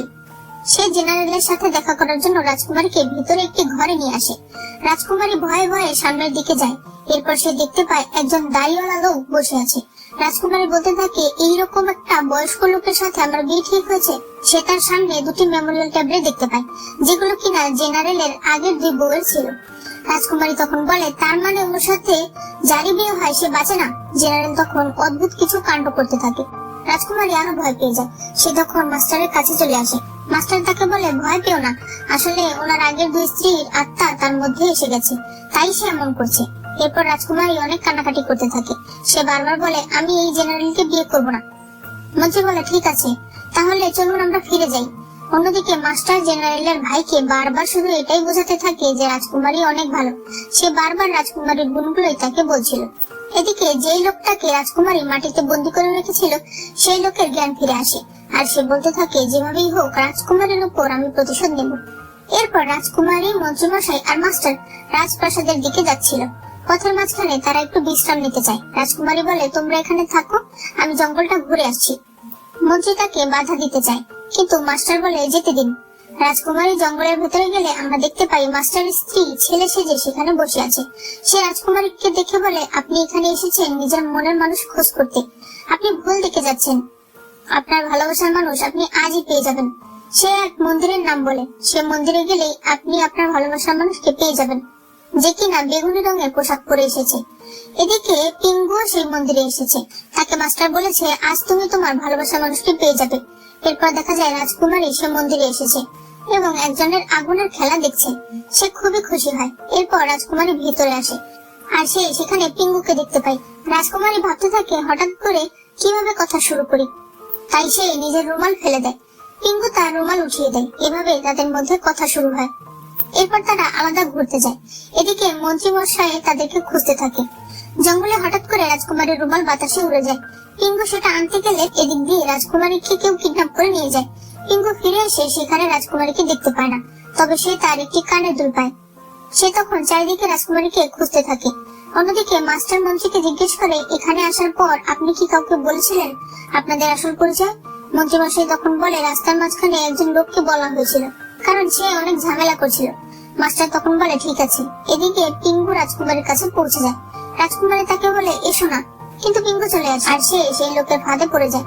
এদিকে মাস্টার আর তার স্ত্রীও তাদেরকে খুঁজতে খুঁজতে আসছিল, কারণ রাস্তায় পিঙ্গু তাদের জন্য নিশানা রেখে গিয়েছিল। সেই লোক তাদের দুজনকে একটি গর্তের ভেতর রাখে। তারা তাকে রাজকুমারী বলে ডাকে। পিঙ্গু তখন বলে, তুমি রাজকুমারী? রাজকুমারী বলে, হ্যাঁ, আমাকে ক্ষমা করে দিও, আমি তোমাকে আমার আসল পরিচয় আগে জানাইনি। তখন মাস্টার আর তার স্ত্রীও চলে আসে। তাদেরকে দেখে সেই লোকেরা সবাই পালিয়ে যায়। এরপর তারা তাদেরকে বাঁচিয়ে নেয়। এরপর তারা বাড়িতে চলে আসে। রাজকুমারী পিঙ্গুর হাত ধরে বলে, আমি তোমাকে বিয়ে করতে চাই। এরপর সবাই বাইরে চলে আসে। শুধুমাত্র রাজকুমারী আর পিঙ্গু নিজেদের ভালোবাসার কথা বলতে থাকে। একসময় রাজকুমারী পিঙ্গুকে কিস করে দেয়। এই দৃশ্য আবার মন্ত্রী মশাই দেখে ফেলে। সে লজ্জায় সেখান থেকে দৌড়ে পালিয়ে যায়। মাস্টার আর তার ওয়াইফ হাসতে থাকে। আর এখানেই আমাদের আজকের পার্টটা শেষ হয়ে যায়। এই পার্টের শুরুতে রাজকুমারী পিঙ্গুকে ছেড়ে চলে যাচ্ছিল, যেতে তার ভীষণই খারাপ লাগছিল, তবে এখন তো তাকে যেতেই হবে। এদিকে দেখা যায় সেই বৃদ্ধ মহিলা বেঁচে আছে আর মাস্টার তার চিকিৎসা করছে। সে বলে উনি একদম সুস্থ হয়ে যাবে, তবে তাতে কিছুটা সময় লাগবে। তিয়ানলে বলে, আমার আপনার উপর পুরো বিশ্বাস আছে। এরপর দেখা যায় তিয়ানলেকে সুস্থ করার জন্য এতদিন ধরে তাকে যে ওষুধ দেওয়া হতো, সেই ওষুধগুলো তিয়ানলে তার ইঁদুরগুলোকে খাওয়াতো, এবং ধীরে ধীরে সেই ওষুধগুলো ইঁদুরের উপরে কাজ করে আর ইঁদুরগুলো এখন মরতে শুরু করেছে। লিউ তখন বলে, আমাদেরকে এখনই যেতে হবে দাদিমার কাছে এবং তাকে সবকিছু খুলে বলতে হবে। এদিকে সিজাও তার লোককে আদেশ করে বিনিয়াংদের পরিবারের লোকজনকে এখানে নিয়ে আসতে, যাতে করে এটা প্রমাণ হয় যে এখানে বিনিয়াং নয় বরং অন্য কেউ আছে। এরপর সিজাও শাওশাওকে সবকিছু খুলে বলে যে বিনিয়াং আসলে বিনিয়াং নয়। এদিকে তিয়ানলে বড় ম্যাডামের কাছে সেই ইঁদুরগুলোকে নিয়ে আসে এবং সে তাকে বলে, আমাকে প্রতিদিন যে ওষুধগুলো দেওয়া হতো আমি তা এই ইঁদুরগুলোকে খাওয়াতাম এবং তার পরিণতি আপনি নিজেই দেখতে পাচ্ছেন। এভাবে করে ও আমার ভাইদের মেরেছে। এবার তো আপনার বিশ্বাস হয়েছে? বড় ম্যাডাম কিছুতেই এসব বিশ্বাস করতে পারছিল না। তখন সেই অন্ধ মহিলাও সেখানে চলে আসে আর সেও কান্না করতে করতে বলে, সিজাও আমাদের সাথে অনেক অন্যায় করেছে। সে আমার একমাত্র ছেলেকে অন্যায় ভাবে মেরে ফেলেছে, আমি এর বিচার চাই। এদিকে সিজাও দৌড়ে দৌড়ে ম্যাডামের কাছে আসছিল। তখন তারা আবার নর্মাল ভাবে বসে থাকে। সিজাও বড় ম্যাডামকে বলে, বাড়িতে অতিথি আসছে, বিনিয়াংয়ের ভাই আর বাবা আসছে। এটা শুনে তো তারা অবাক হয়ে যায়। এবার তারা কি করবে? এরপর দেখা যায় বাবা আর ভাই চলে এসেছে, তবে বাবা তো ঠিকই ছিল, ভাইয়ের জায়গায় বিনিয়াং চলে এসেছিল। কিন্তু সিজাও তো আর তাদেরকে চিনতে পারে না। তারা সবার সাথে ঠিকভাবেই কথা বলে। তারা লিউর সাথে দেখা করতে তার ঘরে যায়। লিউ বিছানায় শুয়েছিল, কারণ আজকে তাকে কেউ বাঁচাতে পারবে না। কিন্তু বিনিয়াং এসে তাকে ডাকে। লিউ তাকে দেখে অনেক খুশি হয়ে যায়। তারা দুজনেই হেসে কথা বলছিল। এটা দেখে সিজাও কিছু বুঝতে পারে না আর তিয়ানলেও কিছু বুঝতে পারে না। বাইরে সিজাও এর লোক আরো অনেক সৈনিকদের সেখানে নিয়ে এসেছিল। যদি লিউ ভয় পেয়ে পালাতে শুরু করে তাহলে তাকে ধরতে। তখন তারা বলে, তুমি তো অনেক বড় একটা মিথ্যাবাদী, মিথ্যা কথা বলে আমাদেরকে এখানে এনেছো। তারা তো সবাই ঠিকই আছে। তারা তখন চলে যায়। এরপর তারা যখন চলে যায়, তিয়ানলে বলে, ওরা তোমাকে দেখে কিছু বললো না কেন? লিউ তখন বলে, যে ছেলেটাকে তুমি দেখলে সে ছেলে নয়, সেই আসল বিনিয়াং। তিয়ানলের তো হুঁশই উড়ে যায়। এরপর সবাই একসাথে বসে খাবার খায়। খাবার শেষে সিজাও শাওশাওকে বলে, ওই মোটা শয়তানকে ডাকো। শাওশাও তখন তাকে ডাকতে যায়। এদিকে লিউ, বিনিয়াং আর শাওশি একসাথে বসেছিল। লিউ বিনিয়াংকে জিজ্ঞেস করে, তুমি এখানে কি করে এলে? বিনিয়াং সবকিছু বলে যে জেনারেলের জন্য রাজকুমারীর বিয়ের প্রস্তাব এসেছে, তাই আমি চাই জেনারেল নিজেই সেটা হ্যান্ডেল করুক। এই ফাঁকে আমি একটু বেড়াচ্ছি। এদিকে সিজাও তার লোককে বলে, তোমার সাহস কি করে হলো আমাকে মিথ্যে কথা বলার? সে তখন বলে, বিশ্বাস করুন আমি নিজে শুনেছি। এদিকে লিউ আর তিয়ানলে ঘরে বসে কথা বলছিল। লিউ তাকে বলে, রাজকুমারীর জন্য পাত্র হিসেবে মহারাজ জেনারেলকে বাছাই করেছে, তাই আপাতত বিনিয়াং সেখান থেকে চলে এসেছে। তিয়ানলে বলে, চিন্তা করো না, সব ঠিক হয়ে যাবে। এরপর সে তার হাত ধরে বলে, আজ কিন্তু আমি তোমার সাথেই থাকবো।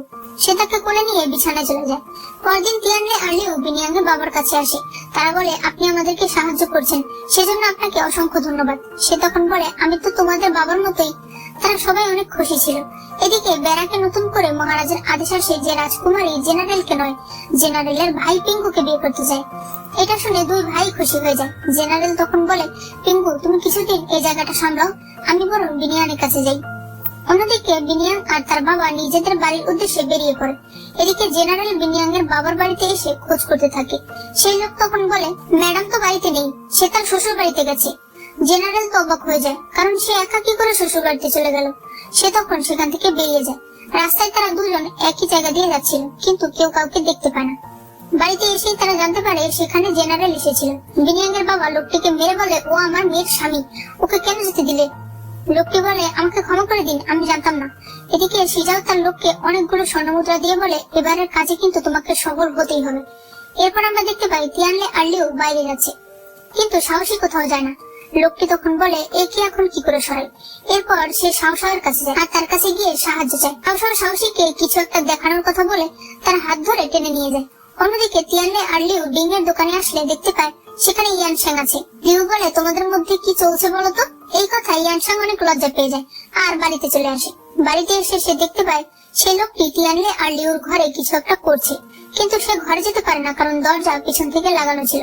তাই সে তাদের আসার অপেক্ষায় বসে থাকে, কিন্তু তারা আসছে না দেখে ইয়ানশ্যাং আবার সেই দোকানে যায়। সেখানে গিয়ে সে জানতে পারে তারা চলে গেছে। সে আবার দৌড়ে বাড়ির দিকে আসে। এদিকে তিয়ানলে আর লিউ বাড়িতে চলে এসেছে। লিউ একটু পানি খেয়ে বিছানায় যায় বিশ্রাম করতে। তখনই দূর থেকে ইয়ানশ্যাং চিৎকার করে বলে, বিছানায় শুও না। লিউ দ্রুত দাঁড়িয়ে পড়ে। তারা দুজনেই অবাক হয়ে যায়, কারণ ইয়ানশ্যাং তো কথা বলতে জানতো না। তিয়ানলে তাকে জিজ্ঞেস করে, তুমি এতদিন ধরে বোবা হওয়ার নাটক কেন করছো? আচ্ছা, কি হয়েছে? ইয়ানশ্যাং কাঁদতে কাঁদতে বলে, ওই বিছানায় নিশ্চয়ই কিছু আছে। তারা চাদর সরাতে দেখতে পায় সেখানে অনেকগুলো সুই লাগানো আছে। সুইয়ের মাথা চেক করলে বুঝতে পারে তাতে বিষ লাগানো আছে। তিয়ানলে সেই সুই নিয়ে চলে যায় বড় ম্যাডামের কাছে। সে তাকে বলে, আপনি নিজের চোখে দেখে নিন, সিজাও আমাদেরকে মারার জন্য কি করতে পারে। এরপরও যদি আপনার বিশ্বাস না হয় তাহলে আমার কাছে একটি প্ল্যান আছে। এদিকে তিয়ানলের বোন ইয়ানশ্যাং মাস্টারকে কিছু বলতে চাইছিল, তখনই সেখানে সিজাও চলে আসে। আবার পিছন থেকে সিজাওয়ের সেই লোকও চলে আসে, তাই সে সেখান থেকে চলে যায়। ইয়ানশ্যাং মাস্টারকে নিয়ে ঘরে চলে আসে। এখানে এসে ইয়ানশ্যাং বড় ম্যাডামের সামনেই কথা বলে। বড় ম্যাডাম বলে, তুমি কথা বলতে পারো, তাহলে এতদিন চুপ কেন ছিলে? ইয়ানশ্যাং তখন বলে, কয়েক বছর আগে যখন মেজো ভাই বেঁচে ছিল সেদিন রাতে সিজাও আর তার লোক একটি সাপ নিজের হাতে তার ঘরে ছেড়ে দিয়েছিল, যেটা আমি দেখে ফেলেছিলাম। সেই থেকে আমি যেখানেই যাই করি তারা সবসময় আমাকে ফলো করতো আর আমাকে ভয় দেখিয়ে রাখতো। তাই নিজের প্রাণের ভয়ে আমি কোনো কথাই বলতাম না। বড় ম্যাডাম তখন কাঁদতে শুরু করে। সে বলে, আমার দুটো নাতি মারা গেল, অথচ আমি বেঁচে থেকে তাদের জন্য কিছুই করতে পারলাম না। এদিকে সিজাওয়ের কাছে আর সেই লোক আসে। সে বলে, আমি সুইগুলো ঠিক মতো লাগিয়ে দিয়ে এসেছি। সিজাও তাকে একটা চর মেরে বলে, আগে গিয়ে দেখো ওরা মারা গেল কিনা। সেই লোক তখন দেখতে আসে। সে দেখতে পায় কিছু সৈন্যরা পানিতে সেই বিষের বক্সটা খুঁজছে, যে বক্স থেকে মূলত বিষ সুইতে লাগানো হয়েছিল, আর তারা সেই বক্স পেয়ে যায়। তখন তিয়ানলে আর লিও সেখানে আসে। তাদেরকে জীবন্ত দেখে লোকটি পা পিছলে পানিতে পড়ে যায়। বাকিরা সবাই তখন হাসতে শুরু করে। এটা দেখে পাগলের মতো সেই লোকটিও হাসতে থাকে।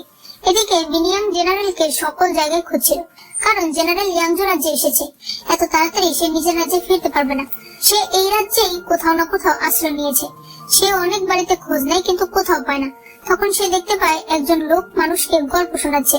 সে তখন সেই লোককে গিয়ে তার নিজের গল্প বলে। লোকটি তখন তার গল্প সবাইকে শোনাতে থাকে। সেখানেই তখন পিঙ্গু উপস্থিত ছিল। সে ভাবতে থাকে, আমার ভাইয়ের আর ভাবির গল্প উনি কি করে জানে? সে তখন সেই লোককে জিজ্ঞেস করে। লোকটি তখন বলে, সামনের মহলে একটি ছেলে থাকে, সে আমাকে এই গল্পটি বলেছে। পিঙ্গু সেখানে গিয়ে দেখতে পায় এটা তো তারই ভাবি। এরপর সে তাকে নিয়ে জেনারেলের বাড়িতে আসে।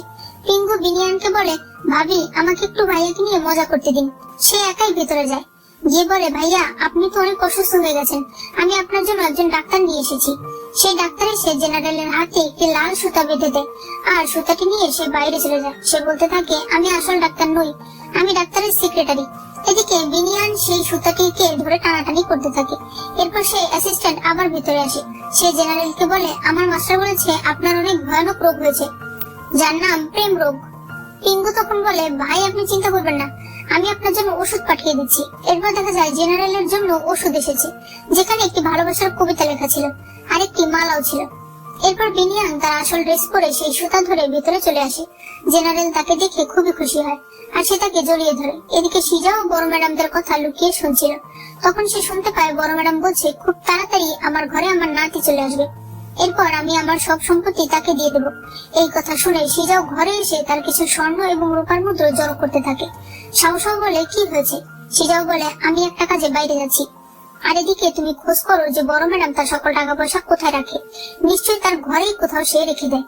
সাহসাও সেই ঘরে যায় আর ঝাড়ু দেওয়ার বাহানায় সে সবকিছু ভালো করে চেক করতে থাকে, কিন্তু সে কোথাও কোনো সিন্দুক দেখতে পায় না।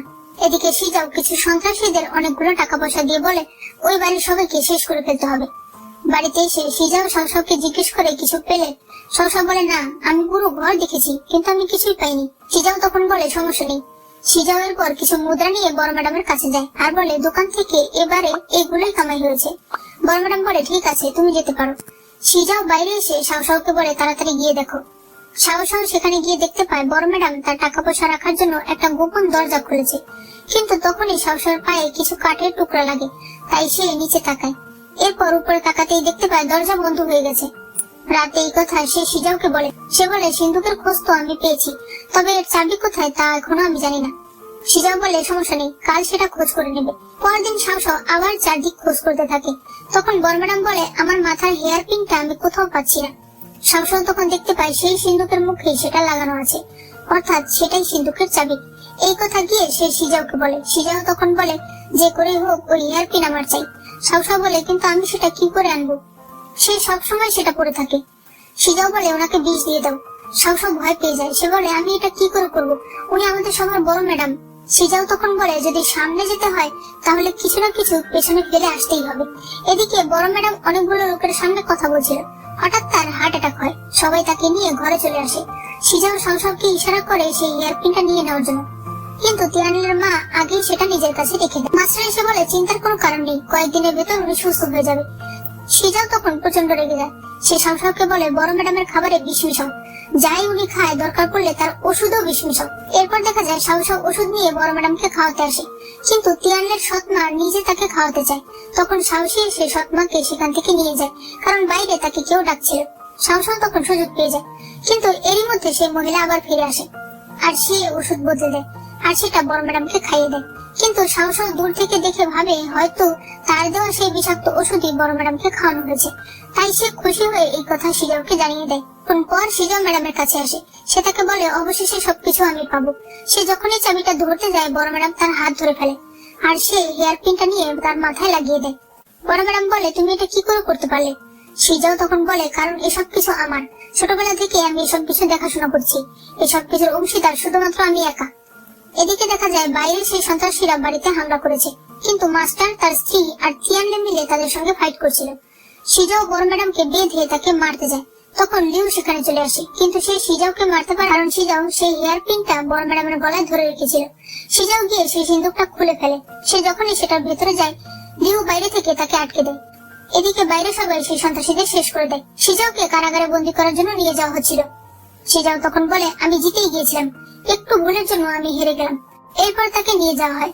লিউ তখন বলে দাদিমা আমি আপনাকে কিছু বলতে চাই, আমি বিনিয়াম নই, আমি লিউ। বড় ম্যাডাম এই কথা শুনে একদম অবাক হয়ে যায়।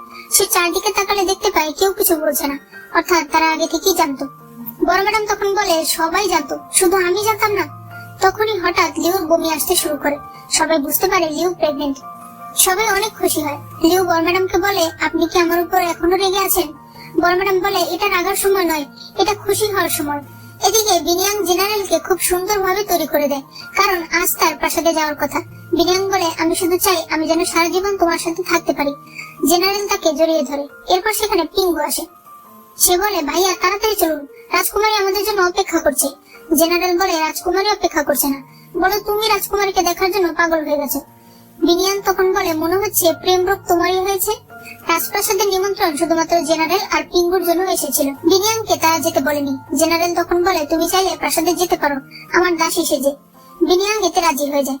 এরপর দেখা যায় তারা সবাই প্রাসাদে চলে এসেছে। মহারানী জেনারেলকে বলে আপনি দেশের জন্য অনেক কিছু করেছেন, তাই পুরস্কার হিসেবে আমি আপনাকে একটা জিনিস দিতে চাই। সে তখন বলে আপনাকে এই রাজপরিবারের জামাই হতে হবে, আপনার স্ত্রীকে ডিভোর্স দিতে হবে, আর যদি আপনি তা না পারেন তাহলে বিষ খেতে হবে। এই কথায় সবাই একদম শক হয়ে যায়। রাজকুমারী বলে মা আমি পিঙ্গুকে ভালোবাসি, আমি তাকেই বিয়ে করতে চাই। মহারানী বলে তোমার এখনো সেই বয়স হয়নি যে তুমি নিজের ভালো মন্দ বিচার করবে। পিঙ্গুর কোনো ভবিষ্যৎ নেই। একজন রাজকুমারীর পিঙ্গুর মতো সাধারণ একজন যোদ্ধার সাথে বিয়ে হতে পারে না। জেনারেল তখন বলে মহারানী আমি আমার স্ত্রীকে অনেক ভালোবাসি, আমি এটা করতে পারবো না। মহারানী তখন বলে আপনার সাহস কি করে হলো রাজ আদেশ অমান্য করার? এখনই আপনাকে এই বিষ পান করতে হবে। জেনারেল তখন বিনিয়ানের দিকে তাকায়। এরপর সে যখনই বিষ খেতে যাবে বিনিয়ান সেটা ফেলে দেয়। মহারানী বলে এই মেয়েকে। জেনারেল তখন বলে ও আমার স্ত্রী। মহারানী বলে একবার তাকাও দেখি আমার দিকে। বিনিয়ান তার দিকে তাকালে মহারানী বলে তুমি তো দেখতে খুব সুন্দর, আর মনে হচ্ছে তুমি অনেক জ্ঞানীও, তুমি তোমার স্বামীকে বোঝাচ্ছ না কেন? বিনিয়ান তাকে বলে, আমরা একজন আরেকজনকে অনেক ভালোবাসি, আমরা একসাথে সকল শাস্তি ভোগ করার জন্য প্রস্তুত আছি। মহারানী এতে অনেক রেগে যায় আর তাদের দুজনকে জেলে বন্দী করতে বলে। রাজকুমারী তার মাকে অনেক বোঝানোর চেষ্টা করে, কিন্তু শেষে সে বিফল হয়ে ঘর থেকে বেরিয়ে আসে। মহারানী দাসী তখন বলে, আপনি এসব কেন করছেন? মহারানী তখন বলে, আমি শুধুমাত্র দেখতে চেয়েছিলাম জেনারেল কতটা লয়াল।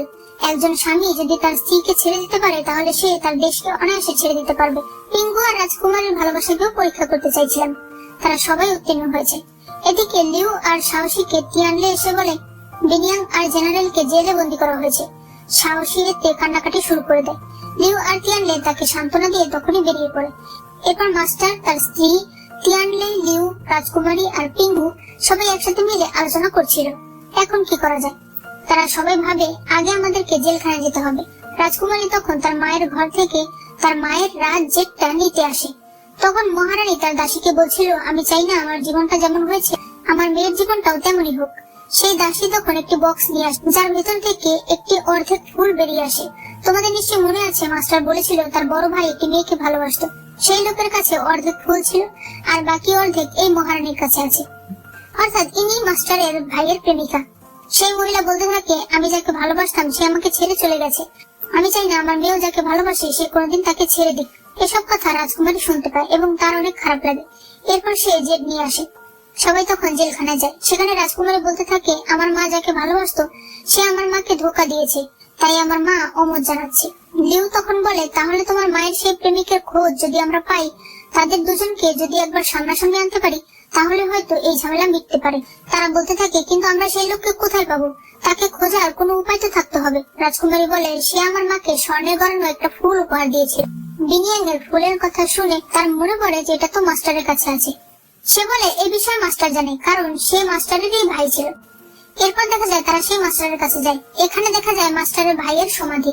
মাস্টার তখন তাদেরকে বলতে থাকে, ওই সময় সব জায়গায় প্লেগ আর ম্যালেরিয়ার মতো ভয়ানক রোগ অনেক ছড়িয়ে পড়েছিল। তখন সেই লোক তাদের চিকিৎসা করছিল। তখন সেখানে তার প্রেমিকা অর্থাৎ বর্তমান মহারানী আসে। ধীরে ধীরে তাদের মধ্যে ভালোবাসার সম্পর্ক হয়। এরপর সে দুজনের জন্য একটি ফুলের অর্ধেক অর্ধেক বানায় এবং দুজন দুটি টুকরা রেখে দেয়। এরই মধ্যে সেই মেয়ের কাছে রাজ পরিবারের সম্বন্ধ চলে আসে। সেই লোক তখন বুঝতে পারে সে কখনোই আর এই মেয়েকে নিজের করতে পারবে না, কারণ সে একজন ডাক্তার, রোগীদের সে ছাড়তে পারবে না। আর যে মেয়ের জন্য রাজ পরিবার থেকে সম্বন্ধ এসেছে তারা সেই সম্বন্ধ পেলে একজন সাধারণ ডাক্তারের কাছে তার বিয়ে কখনোই দেবে না। তাই সে চলে যায় তার রোগীদের সেবা করতে। আর কোনোদিন সে তার প্রেমিকার সাথে দেখা করেনি, যাতে করে তার প্রেমিকার মনে তার জন্য ঘৃণা জন্ম নেয় আর সে নিজের স্বামীকে মন প্রাণ দিয়ে ভালোবাসতে পারে। ওই সময় অনেক ভয়াবহ পরিস্থিতি চলছিল। সেই ডাক্তার রোগীদের উপর তার এক্সপেরিমেন্ট করার আগে সেটা নিজের উপর করত। এভাবেই তার শরীরে ধীরে ধীরে বিষাক্ত ওষুধ যেতে থাকে আর এক সময় সে মারা যায়। এসব কিছু জানতে পেরে রাজকুমারী তার মায়ের কাছে আসে। সে তার মাকে বলে, চলো না মা, আমরা কোথাও থেকে ঘুরে আসি। এরপর তারা সেই জায়গায় আসে যেখানে সেই ডাক্তারের সমাধি রয়েছে। মহারানী সেই সমাধি দেখতে পায়। তাদের পুরনো স্মৃতিগুলো মনে পড়ে। সে বলতে থাকে, এটা কি করে সম্ভব? তখনই পেছনে লিও আসে। সে বলে, আপনার প্রেমিক আপনাকে ধোঁকা দেয়নি, সে এক ভয়াবহ রোগে মারা গেছে। তিয়ানলেও তখন সেখানে আসে আর সে তাকে সবকিছু খুলে বলে। মহারানী তখন অনেক ভেঙে পড়ে। সে বলতে থাকে, প্রতিদিন আমি এই ফুলটাকে হাতে নিয়ে ভাবতাম একদিন হয়তো তুমি ফিরে আসবে, কিন্তু আমি তো জানতামই না তুমি না ফেরার দেশে চলে গেছো। এরপর সে প্রাসাদে আসে আর সেই ফুলটাকে শুধু দেখতে থাকে। এরপর যখন সে কিছুটা ঠিক হয়ে যায় তখন তার দাসীকে বলে, রাজ আদেশ তৈরি করো, বিনিয়াং আর জেনারেলকে ছেড়ে দাও আর রাজকুমারীর সাথে পিঙ্গুয়েরই বিয়ে হবে। এরপর সবাই অনেক খুশি হয়ে যায়। জেনারেল আর বিনিয়াংকেও ছেড়ে দেওয়া হয়। মাস্টার বলে, আমার মনে হয় তোমাদের আরেকবার বিয়ে করে নেওয়া উচিত। তার স্ত্রী বলে, হ্যাঁ, একবার তো ভুলভাবে হয়েছিল, এবার সঠিকভাবে হওয়া উচিত। লিউ আর বিনিয়াং বলে, আমরা সেই মন্দিরে বিয়ে করতে চাই যে মন্দিরে আমরা একদিন বদল হয়ে গিয়েছিলাম। এরপর দেখা যায় তাদের বিয়ের আয়োজন করা হয়েছে। দুজন জামাই সেজে দাঁড়িয়েছিল। তখনই তাদের কনেদের আনা হয়, কিন্তু দুই জামাই তাদেরকে দেখে অবাক হয়ে যায়, কারণ দুজনেরই পোশাক একই রকম ছিল, মাথার ওড়নাটাও একরকম ছিল। রাজকুমারী তখন বলে, এটা আপনাদের জন্য একটা পরীক্ষা, আপনাদেরকে আপনাদের আসল বউটাকে চিনতে হবে। এটা শুনে তো তারা ভয় পেয়ে যায়। ভেতরে লিউ আর বিনিয়াং হাসছিল। দুই জামাই তাদের আশেপাশে দেখতে থাকে, কিন্তু কেউ কিছুই বুঝতে পারে না। তিয়ানলের তখন মনে পড়ে লিউ মার্শাল আর্টে অনেক ভালো, তাই সে তার হাতে থাকা বিয়ের ফুলটা ছুঁড়ে মারে। লিউ যেহেতু মার্শাল আর্ট জানতো তাই সে সহজেই সেটা ধরে নেয়। তিয়ানলে তখন বলে, এটাই আমার স্ত্রী, যে কিনা খুবই চঞ্চল এবং মার্শাল আর্টেও পারদর্শী। জেনারেল তখন বলে, আর এই হলো আমার স্ত্রী, যে কিনা খুবই শান্ত এবং ভদ্র। এরপর তাদের বিয়ে হয়ে যায়। বিয়ের সময় তিয়ানলে আর লিও নিজেদের পুরনো কথাগুলো মনে করছিল।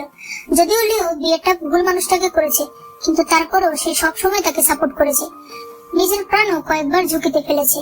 আর তিয়ানলেও তাকে সবকিছুতে সাপোর্ট করে গেছে। অন্যদিকে বিনিয়াং আর জেনারেল ভাবছিল যদিও তারা ভুল লোকটাকে বিয়ে করেছে, তারপরও জেনারেল বিনিয়াংয়ের শাস্তি নিজের মাথায় নিয়েছে। জেনারেল বিনিয়াংকে ছেড়ে দেওয়ার চাইতে বিষ খাওয়াটাকে ভালো মনে করেছে। একজন আরেকজনকে ভালোবেসে কোনো অন্যায় ছাড়াই কারাগারে বন্দী হয়েছে। এসব ভাবতে ভাবতেই তাদের বিয়ে সম্পন্ন হয়ে যায়। এরপর তারা সবাই অনেক খুশি ছিল। যদিও তাদের বিয়েটা ভুল মানুষের সাথে হয়েছে, তবুও তারা সঠিক জীবন সঙ্গীটাই পেয়েছে।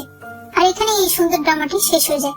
ভিডিওটি ভালো লেগে থাকলে একটি লাইক করে দিও, আর ড্রামাটা তোমাদের কেমন লেগেছে তা অবশ্যই কমেন্টে জানিয়ে দিও। আমি তোমাদের সবার মতামত জানতে চাই। আর আমার চ্যানেলে যদি নতুন হয়ে থাকো তাহলে অবশ্যই চ্যানেলটাকে সাবস্ক্রাইব করে দিও। দেখা হচ্ছে নতুন কোন ড্রামার সাথে।